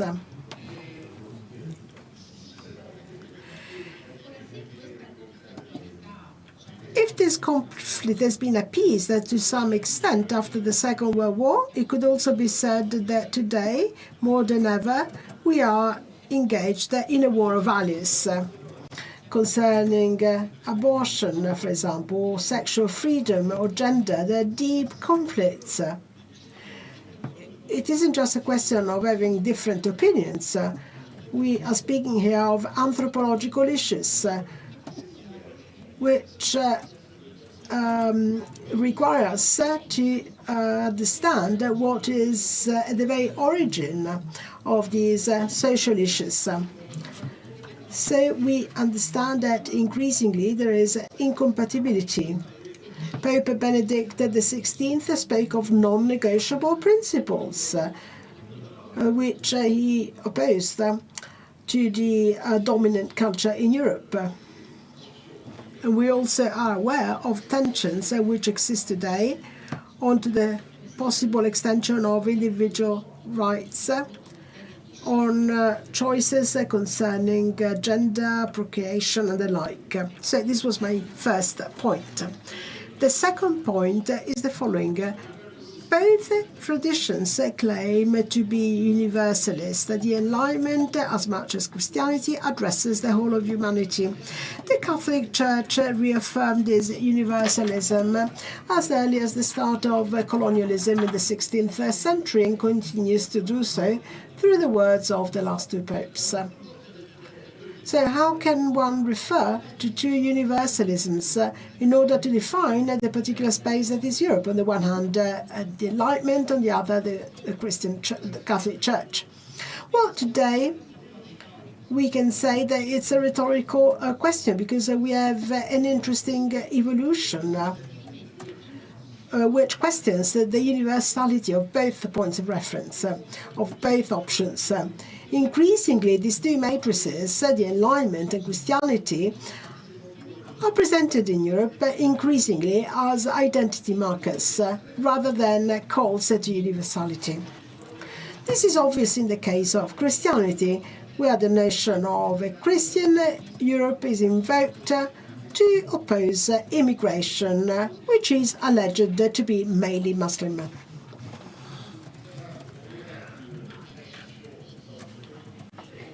There is a reaction in Christian milieus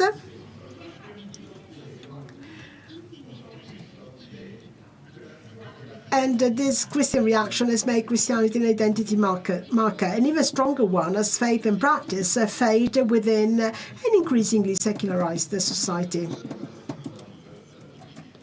We have this typical example in France, where Eric Zemmour, for example, claims Catholicism as an identity of France, but excludes Jesus and the Church from this notion, which obviously raises quite a few issues concerning the definition of Catholicism. Paradoxically, we have many liberals defending feminism, gender identity, use liberal values as an identity marker of Europe, which differentiates them from Islam, which is described as being conservative. And they also criticize traditional and conservative Christian positions. So Europe constantly hesitates between these two paradigms. It is a promoter of universal values, or it can be the mere province of the world, defending its borders and its identity. And the identity is claimed either on the basis of liberal lifestyles or on Christian values. The paradox is that the urge to close Europe's borders mobilizes two sets of values that are both contradictory to each other. The Catholic right relentlessly attacks liberal values, and at the same time both universalist in nature. For instance, the demand for liberal democracy resonates with the youth in the global south. We see many protests of young people in Madagascar or Bangladesh, which point to the fact that there is truly a demand to adopt, to have a more widespread presence of liberal values today. At the same time, we must also consider that Christianity is expanding in these same southern countries.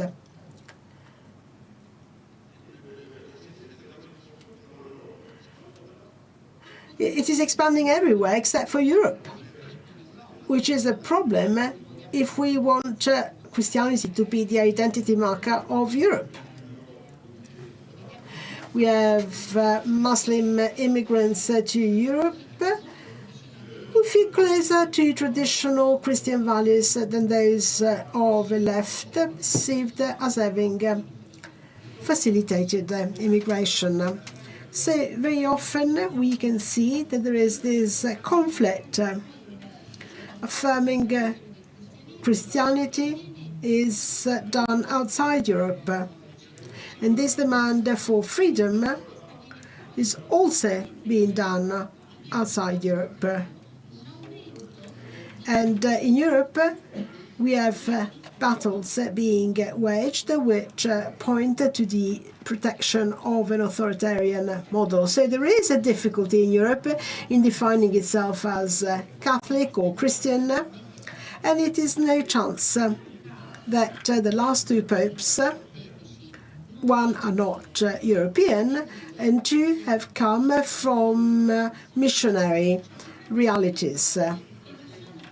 So they have their roots in the territorial nature of the Christian Church.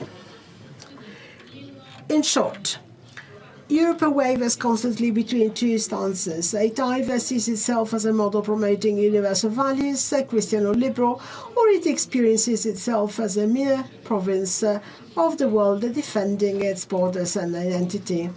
Again, invoking those same two categories of values, Christian or liberal. The core problem, then, is to reconcile Europe with itself.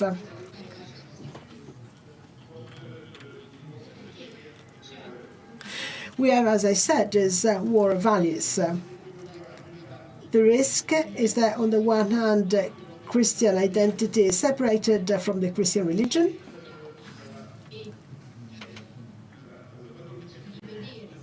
And the search for liberal, democratic values may be lost with the advent of populist parties in Europe. So it is necessary for Europe to reconcile itself with itself, instead of continuing to search for scapegoats.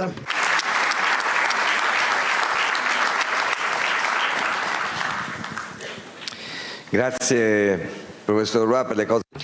Thank you, Professor Roy, for your very interesting remarks and also for the very clear-headed analysis of past conflicts, but also present and current conflicts. You pictured this identity liberalism, and they are very, very clear to us and very interesting. Identitarian Christianity, which is taking distance from the Christian identity. But I believe that Professor Roy has not just proposed, has not just taken pictures, but helped us to understand the plot of the story, the plot of a movie. This is all work in progress. This is subject to different dynamics.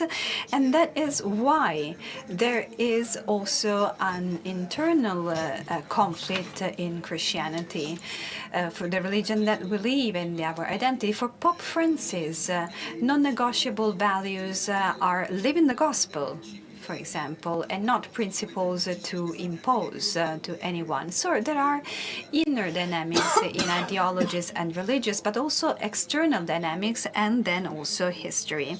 That is why the conclusion on the hope that Europe reconciles with itself is a vision that opens up to a perspective of hope, also from this point of view. I am now glad to introduce the last speaker of today, Henrik Stubiaker, Bishop, and I would like to apologize for my pronunciation of your family name. You authorized me to call you Bishop Henrik, so thank you for this possibility.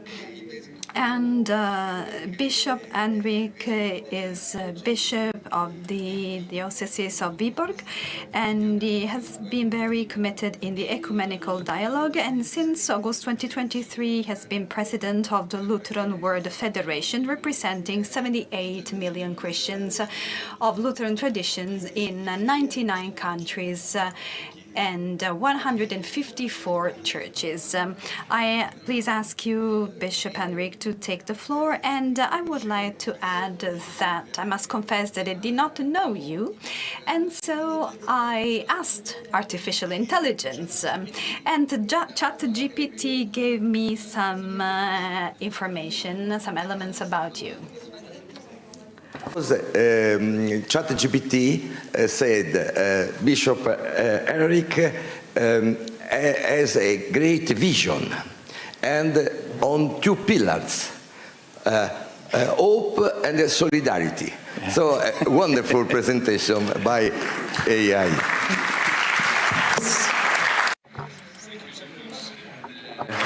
Let me start by saying buongiorno, if it's allowed here, just 12 o'clock in the noon time. And thank you very much for the invitation.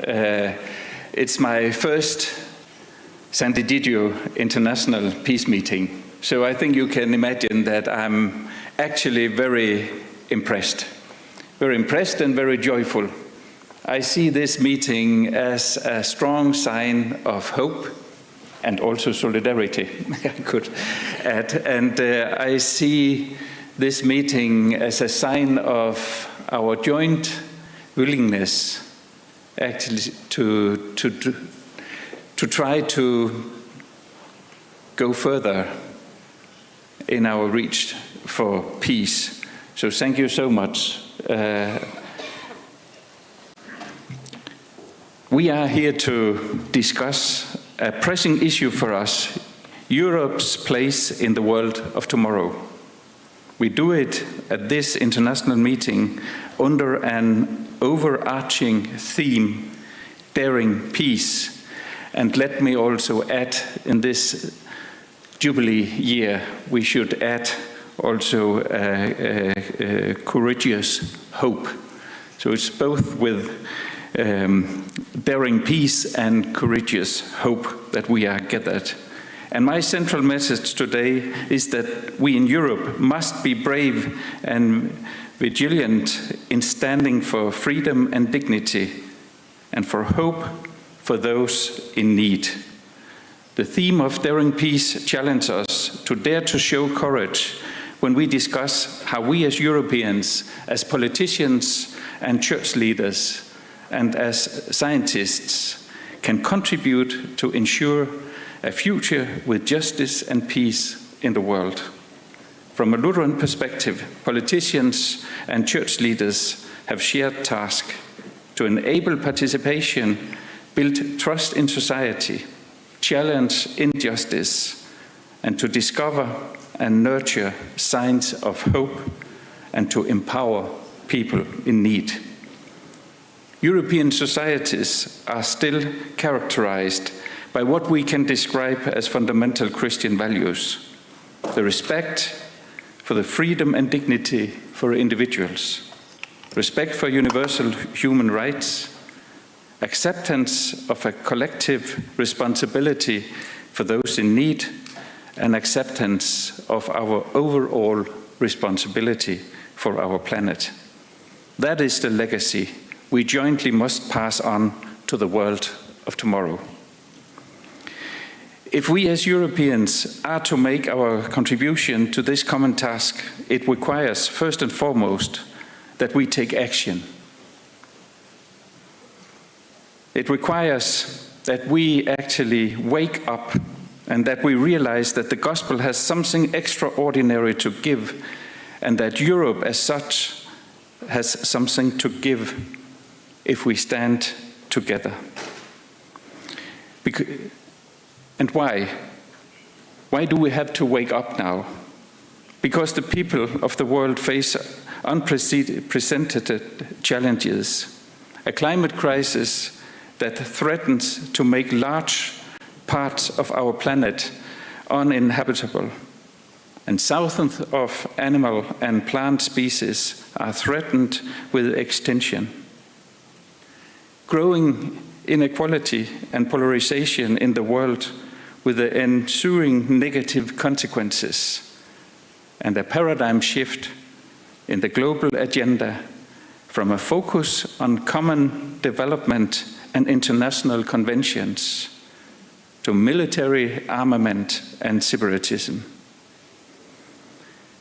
Politicians in Europe must see that our time demands that we stand together and that we are able to handle at the same time both a climate agenda and a security agenda, with an emphasis on sustainability and the defense of democracy and freedom. Military force can win a war, but to win peace, trust must be created, and therefore dialogue is even more important in times of war. That Europe must build strong alliances with other countries in the world that share our values of freedom and commitment to sustainable development, and strengthen our commitment to leaving no one behind. And the churches in Europe must see that times have changed. And as I see it, even though we are diminishing, most of us as churches are diminishing right now, we can see that a new wave is coming to Europe. More Europeans are opening their eyes right now to religious thoughts and issues. The commitment to Christian unity and religious dialogue must be strengthened so it can reinforce our joint work for just peace, freedom, and hope. That we must strengthen the spiritual armament, which Paul describes in his letter to Ephesians, where he said that as churches we must, and now I quote, fasten the belt of truth around the waist and put on the breastplate of righteousness, and as shoes for your feet, put on whatever will make you ready to proclaim the gospel of peace. End of quotation.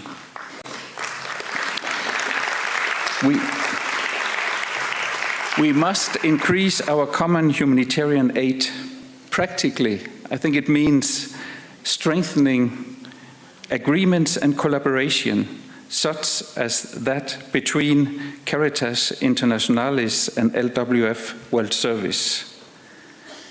And if we really want changes towards peace in the world, we need as churches to create much more space for youth and for women in the leadership of our churches.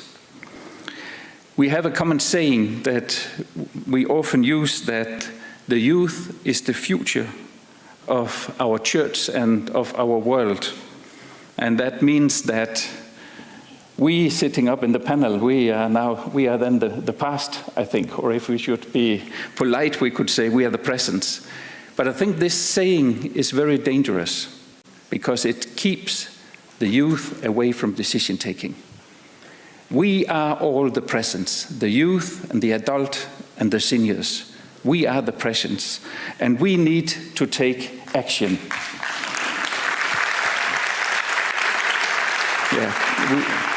We know it already from Paul saying that a faith without fruit is dead. We are, as Christians, we are called, and as religious people, we are called to action. And churches must strengthen their advocacy and public voice. Someone mentioned it as diplomacy. You could also say a prophetic voice. Because as the German sociologist and political scientist Hartmut Rosa says, democracy needs religion. And as a Danish pastor called Kai Munk, who spoke out against the Nazi extermination of the Jews during the Second World War, strongly expressed it in his last sermon in Copenhagen Cathedral before he was killed by the Nazis. And now I quote, "The world's political powers meet with the so-called pious Christians, understand that politics must not be discussed in the church. In that, the church gladly serve them as long as they pursue a policy that is not alien to Christ. But if they embark on path that Christ has described as those that leads directly against the will of God, and therefore to the abyss of the people, then the church would not be the church of Christ if it were silent. For to be silent in the face of sin is to speak the language of the devil." End of quotation. And finally, not to forget one of our church's main obligations. In prayer and action, we proclaim Christian hope that is rooted in the gospel of the crucified and risen Christ, and expressed through our work and action for a just, peaceful, and reconciled world. As Martin Luther King said when he received the Nobel Peace Prize in 1964, "This faith can give us courage to face the uncertainties of the future." Thank you.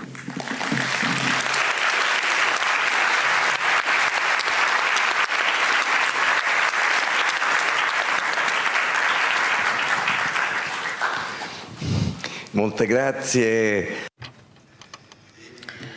Thank you very much. This last presentation, I think, has recapped and summarized the meaning of many of the things that we have said to each other. It's a wake-up call. We as believers must resonate this wake-up call. We must take the initiative of prayer and action. Even though sometimes around us it appears that there is a dangerous sleep, especially concerning Europe. Well, we do have some time, a limited time for questions. Anyone asking questions, please keep within the 1 minute time limit, and then perhaps we can then give about 2-3 minutes each to our panelists. Maurizio Loiacono wishes to take the floor. Can someone give him a mic So that I can't see him because of the lights, but I trust that a roving mic is being taken to Maurizio. Well, thank you very much for this presentation that you're sharing with us today. I'd like to go back to what Mr. Caracciolo was saying. He concluded by stating that some European countries could dare peace because it is possible. Well, I would like to ask him how. How is this possible?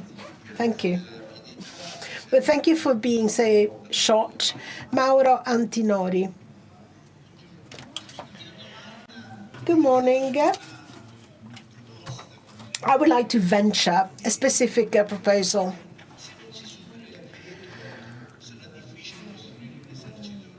Unless we go beyond the veto power, it will be very difficult to have a European army, but we could unite Europe under the flag of sport, as Mandela did for South Africa. Europe could be united much more easily under the same flag if the flag of sport were to be used. And the second proposal is that of creating an Erasmus, not involving students, but workers. In other words, the possibility for some workers to go and integrate with other countries, creating, in other words, cultural exchanges and a sharing of practices involving workers and not students. A third proposal, more ambitious. Europe needs rituals. Europe needs something new. Now we are seeing the end of a generation which has experienced peace.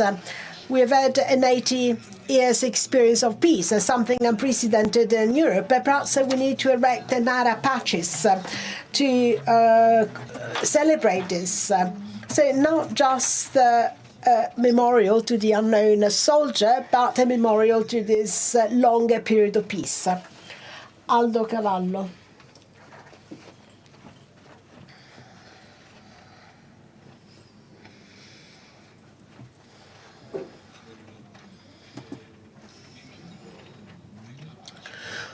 Well, the enemy of peace is war. But we don't just have wars waged by armies. We are also witnessing an economic war involving tariffs. So my very quick question is, how should Europe respond to this new type of war? And second and last question, the Europe of tomorrow, what kind of initiatives should it take, should it adopt in order to undertake a worldwide reform? In other words, we need a supranational body, we know that. But can Europe have a determinant role in reforming the UN? So we could reform the veto power within the UN, for example. How could Europe play a role? Ruben De Francisco is next.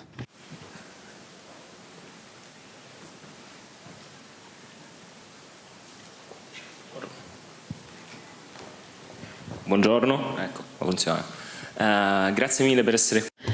Thank you very much for being here. Thank you for giving us this opportunity to hear some very fine words. And my question relates to the European multi-level governance context. We are currently at an intersection, at a juncture.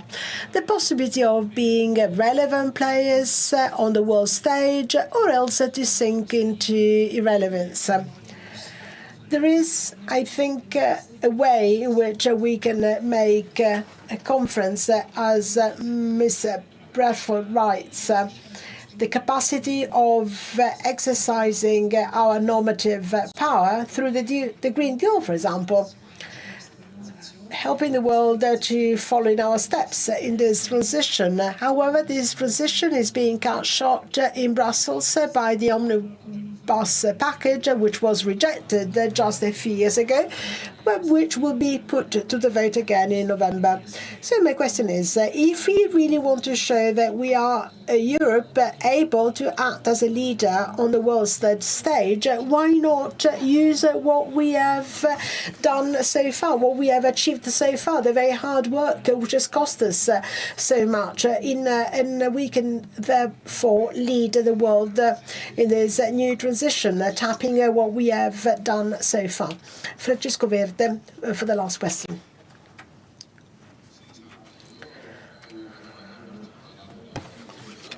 I had a question for Mr. Caracciolo, but it is really addressed to all the speakers.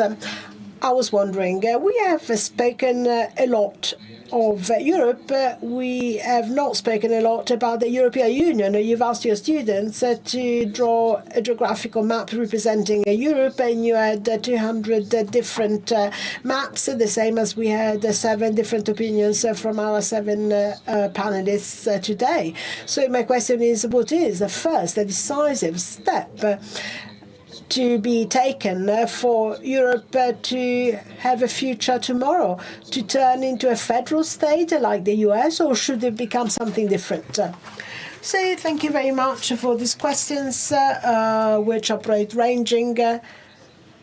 I don't know whether amongst the panelists someone wishes to speak first to respond, to answer the questions, or to respond to the other panelists' comments. I start from the question you asked directly to me. You cannot invent states. States are shaped by history, by the dynamics in their own societies, and Professor Roy said that there is not a European civil society, and you can see it because we have always failed but when we try to create a European media, because people have different ideas and preferences. So we must not pretend to be something else, and we should start from ourselves. We do exist, and in order to answer also to the other question, we are not ruled by a governance, but we are ruled by governments, and we are used and we are entitled to talk to other governments. And so in order to answer jointly to the two questions, I exclude that we can build a federal state in Europe. It is not possible.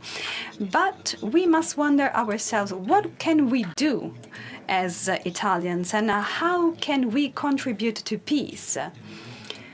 Well, certainly not thinking that we are Chinese, we are from Russia, and we are those who can decide about the future of Ukraine together with the Ukrainians. But we have to look at two different dimensions.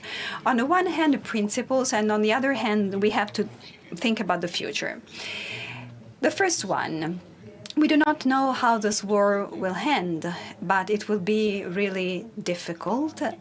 But there will be a part of the Republic of Ukraine born in 1991 which will exist. It has been victim of an aggression, and we will have to rebuild it by facilitating the repatriation to Ukraine to the millions of Ukrainians that live in Europe and do not want to go back to Ukraine. First of all, because they have lost their homes, or they will have a very, very poor wage. And secondly, because many of the Ukrainians that are fighting now would consider them as traitors. So the main task we have is helping Ukrainians to have and to master their own future.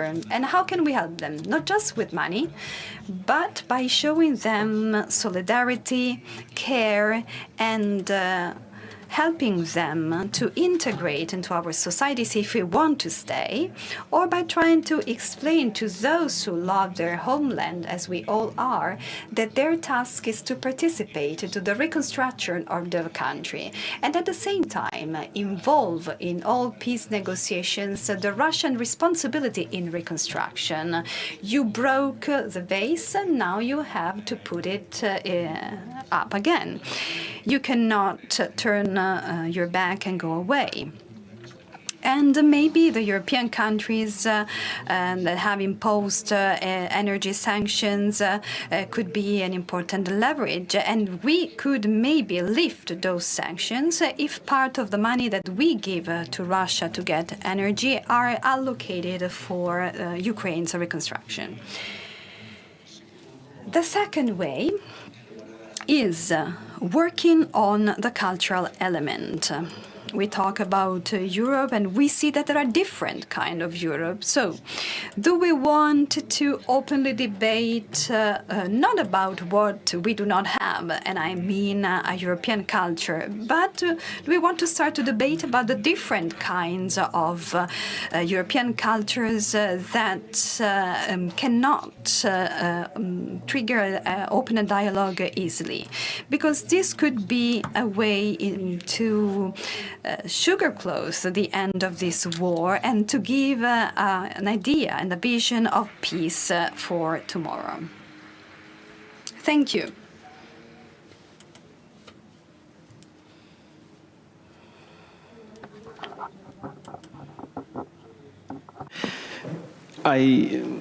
Very thankful for all the very special words today. The question about the ritual of freedom. How can we make a ritual of freedom for Europe? I think that we do it daily. It's not a question that we have to find now a new word for this or a new ritual. All Europe are dealing daily with questions of democracy, with question of rights of minorities, of feminism, of other questions that we are dealing daily, and that's part of the ritual of freedom. If you live in freedom and if you want to make the freedom strong, you dealing daily with questions who give you the possibility to make freedom daily. Unfortunately, it's not so easy to hold it for a long time, and that's the problem that we saw also in the words of all the speakers. We spoke so much about war and freedom. And the person over there asked about the custom. It's a very good question. What should we do nowadays about the question how to deal with a custom? As a Jew who live in Europe, as a person who have the question of Jewish life, of course, for me, the most important thing today to speak about it's the question of what will be with Jewish life in Europe. But I have to tell you, my experience in the last 2 years was that a lot of people, young people, spoke to me about war and freedom. Because of the situation in the Middle East, because of the situation of anti-Semitism. And I wasn't surprised, but most of them told me, if it will be war in Europe, we will go in other place. And that's one of questions that we also have to deal with this. You're right. How we deal with the question of custom. How we will deal, we want to have a ritual of freedom and therefore we work about freedom. We work daily to have good finance, to have good human rights, to have a lot of things that in other places of the world nobody think about. But what will be when our neighbors will not want to have freedom? Are we ready to take care about our security? Does our youth generation is ready to take care about Europe and to fight for democracy, but not just in question of how to help each other, how to help each other to secure ourselves from enemies who want to disturb us to have such of nice Europe. That's the question that we have to deal with, how we are daily dealing with freedom, and we have to think also about the other time that can come and coming also today, unfortunately, how to take care about the future of Europe in question of security. Thank you.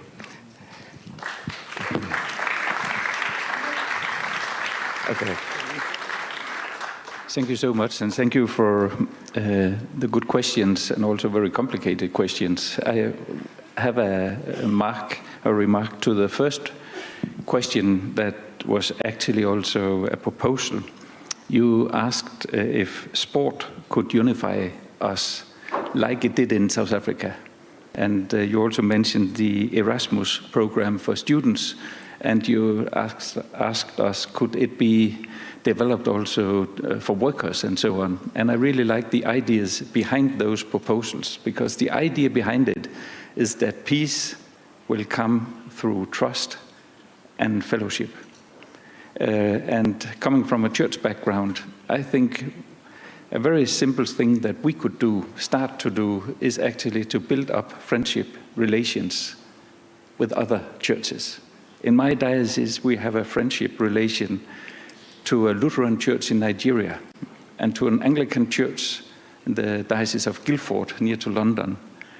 And we have a small connection with Sant'Egidio already, and we might hope that we could extend this or develop it even more, because I think if we know each other, traditions, and see each other, then it's more difficult to open up a war, and we will take a step further to peace.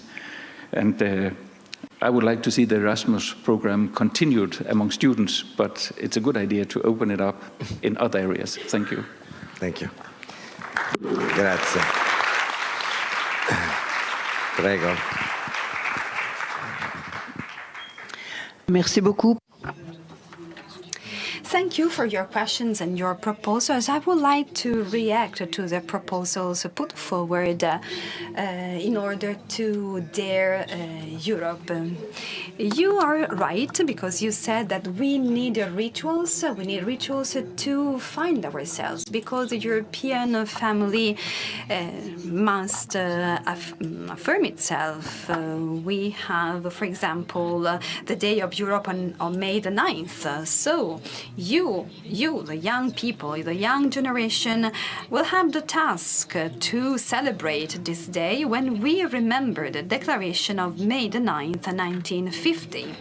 So this is an occasion for dialogue, for mutual reflection on what worked and what we must do in order to improve the European project. And then we have another ritual that is quite good, but unfortunately it is not quite well known. That is the project of the European Capitals for Culture. Culture is a fundamental value of our artistic and cultural heritage, and so the decision to establish, to create different European capitals of culture is another ritual. So we should take advantage of these occasions in order to develop and to create new rituals. And then I would like to answer to the question about the first steps of Europe in order to avoid war. Well, I don't think that this should be an institutional approach. This could not be the solution. Our founding fathers, De Gasperi, Schuman, and Monnet, already said very clearly that Europe is something that must be built step by step with small, concrete, and pragmatic achievements that evolve in time. And as far as European defense is concerned, in order to contribute to peace, and not to wage a war, but to contribute to peace, we are doing a lot of things. Let's think, for example, of the coalition of the willing in order to help Europe. I know that these are technicalities, but this is an important tool that allows us to be independent from the security and military point of view. This is just to say that there are a lot of initiatives, even if they are not so reported. Then, if we say Europe must change and must become a federal state, I don't think that this could be a viable option. Maybe the grandchildren of our grandchildren could see something like that. But this is not possible right now because we know that member states are not ready for such a step.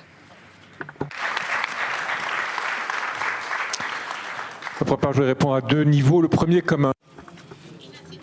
First of all, I would like to answer as an ordinary European citizen. So this is just my opinion. From the institutional point of view, there are two possible progresses that we can make because there are two weaknesses of Europe.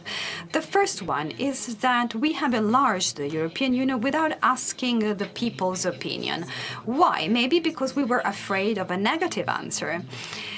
If we held the referendum on enlargement. And I think that this was a mistake. I think that we should have used a different approach and we should have been happy to welcome new countries. And then a second problem, European elections, as far as France is concerned, are now a kind of national elections because they are very similar to national elections with all the different situations, domestic situation. We do not actually vote for the European Parliament, but we vote for the European parties, We vote for the national parties. We vote, yes, for European coalitions, but we have a democratic problem. We have a democratic weakness. So, as citizens, I think that these two weaknesses should be overcome. And I would like now to give you my point of view, more professional point of view, according to my office. The idea of having rituals. I think that this is too close to ideology. This is too ideological. I think that the Europeans, when they have to face enemies, they do not have to show their weapons, but they have to show the strength coming from the idea of being part of a common project. We talked about values. We talked about the origin of these values. We talked about the values linked to the human being. This is part of a world responsibility, a global responsibility, and we have a responsibility towards the whole world, and we have to assume this responsibility and not to turn our backs. L'Europe est confrontée à une... Europe must face a military threat today, and Europe is alone. This is very difficult, this is very hard, so we must wonder how can we make peace? There are two different kinds of peace. Creative peace, the peace of utopia, peace for the future, and then there is a peace of abandonment, a peace of surrender. And so, what is the current state of the art? I would like to mention what Rabbi Appel said.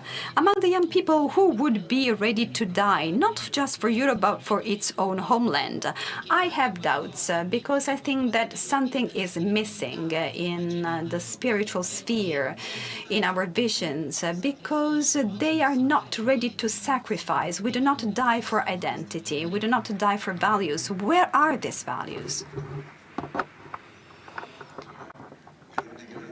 Thank you to all our speakers. Thank you to all the participants. Just one word to conclude. We mentioned Shakespeare many times, so I would like to mention The Storm by Shakespeare. It's The Tempest by Shakespeare. The Tempest refers to what happened in Europe between the end of the 16th century and the beginning of the 17th century. But after the Tempest, there is peace because a new world has born. Why? Because there are people, brave people in this new world. So I think that the message of the speakers today is that the future of Europe depends on each one of us. Thank you again. Thank you.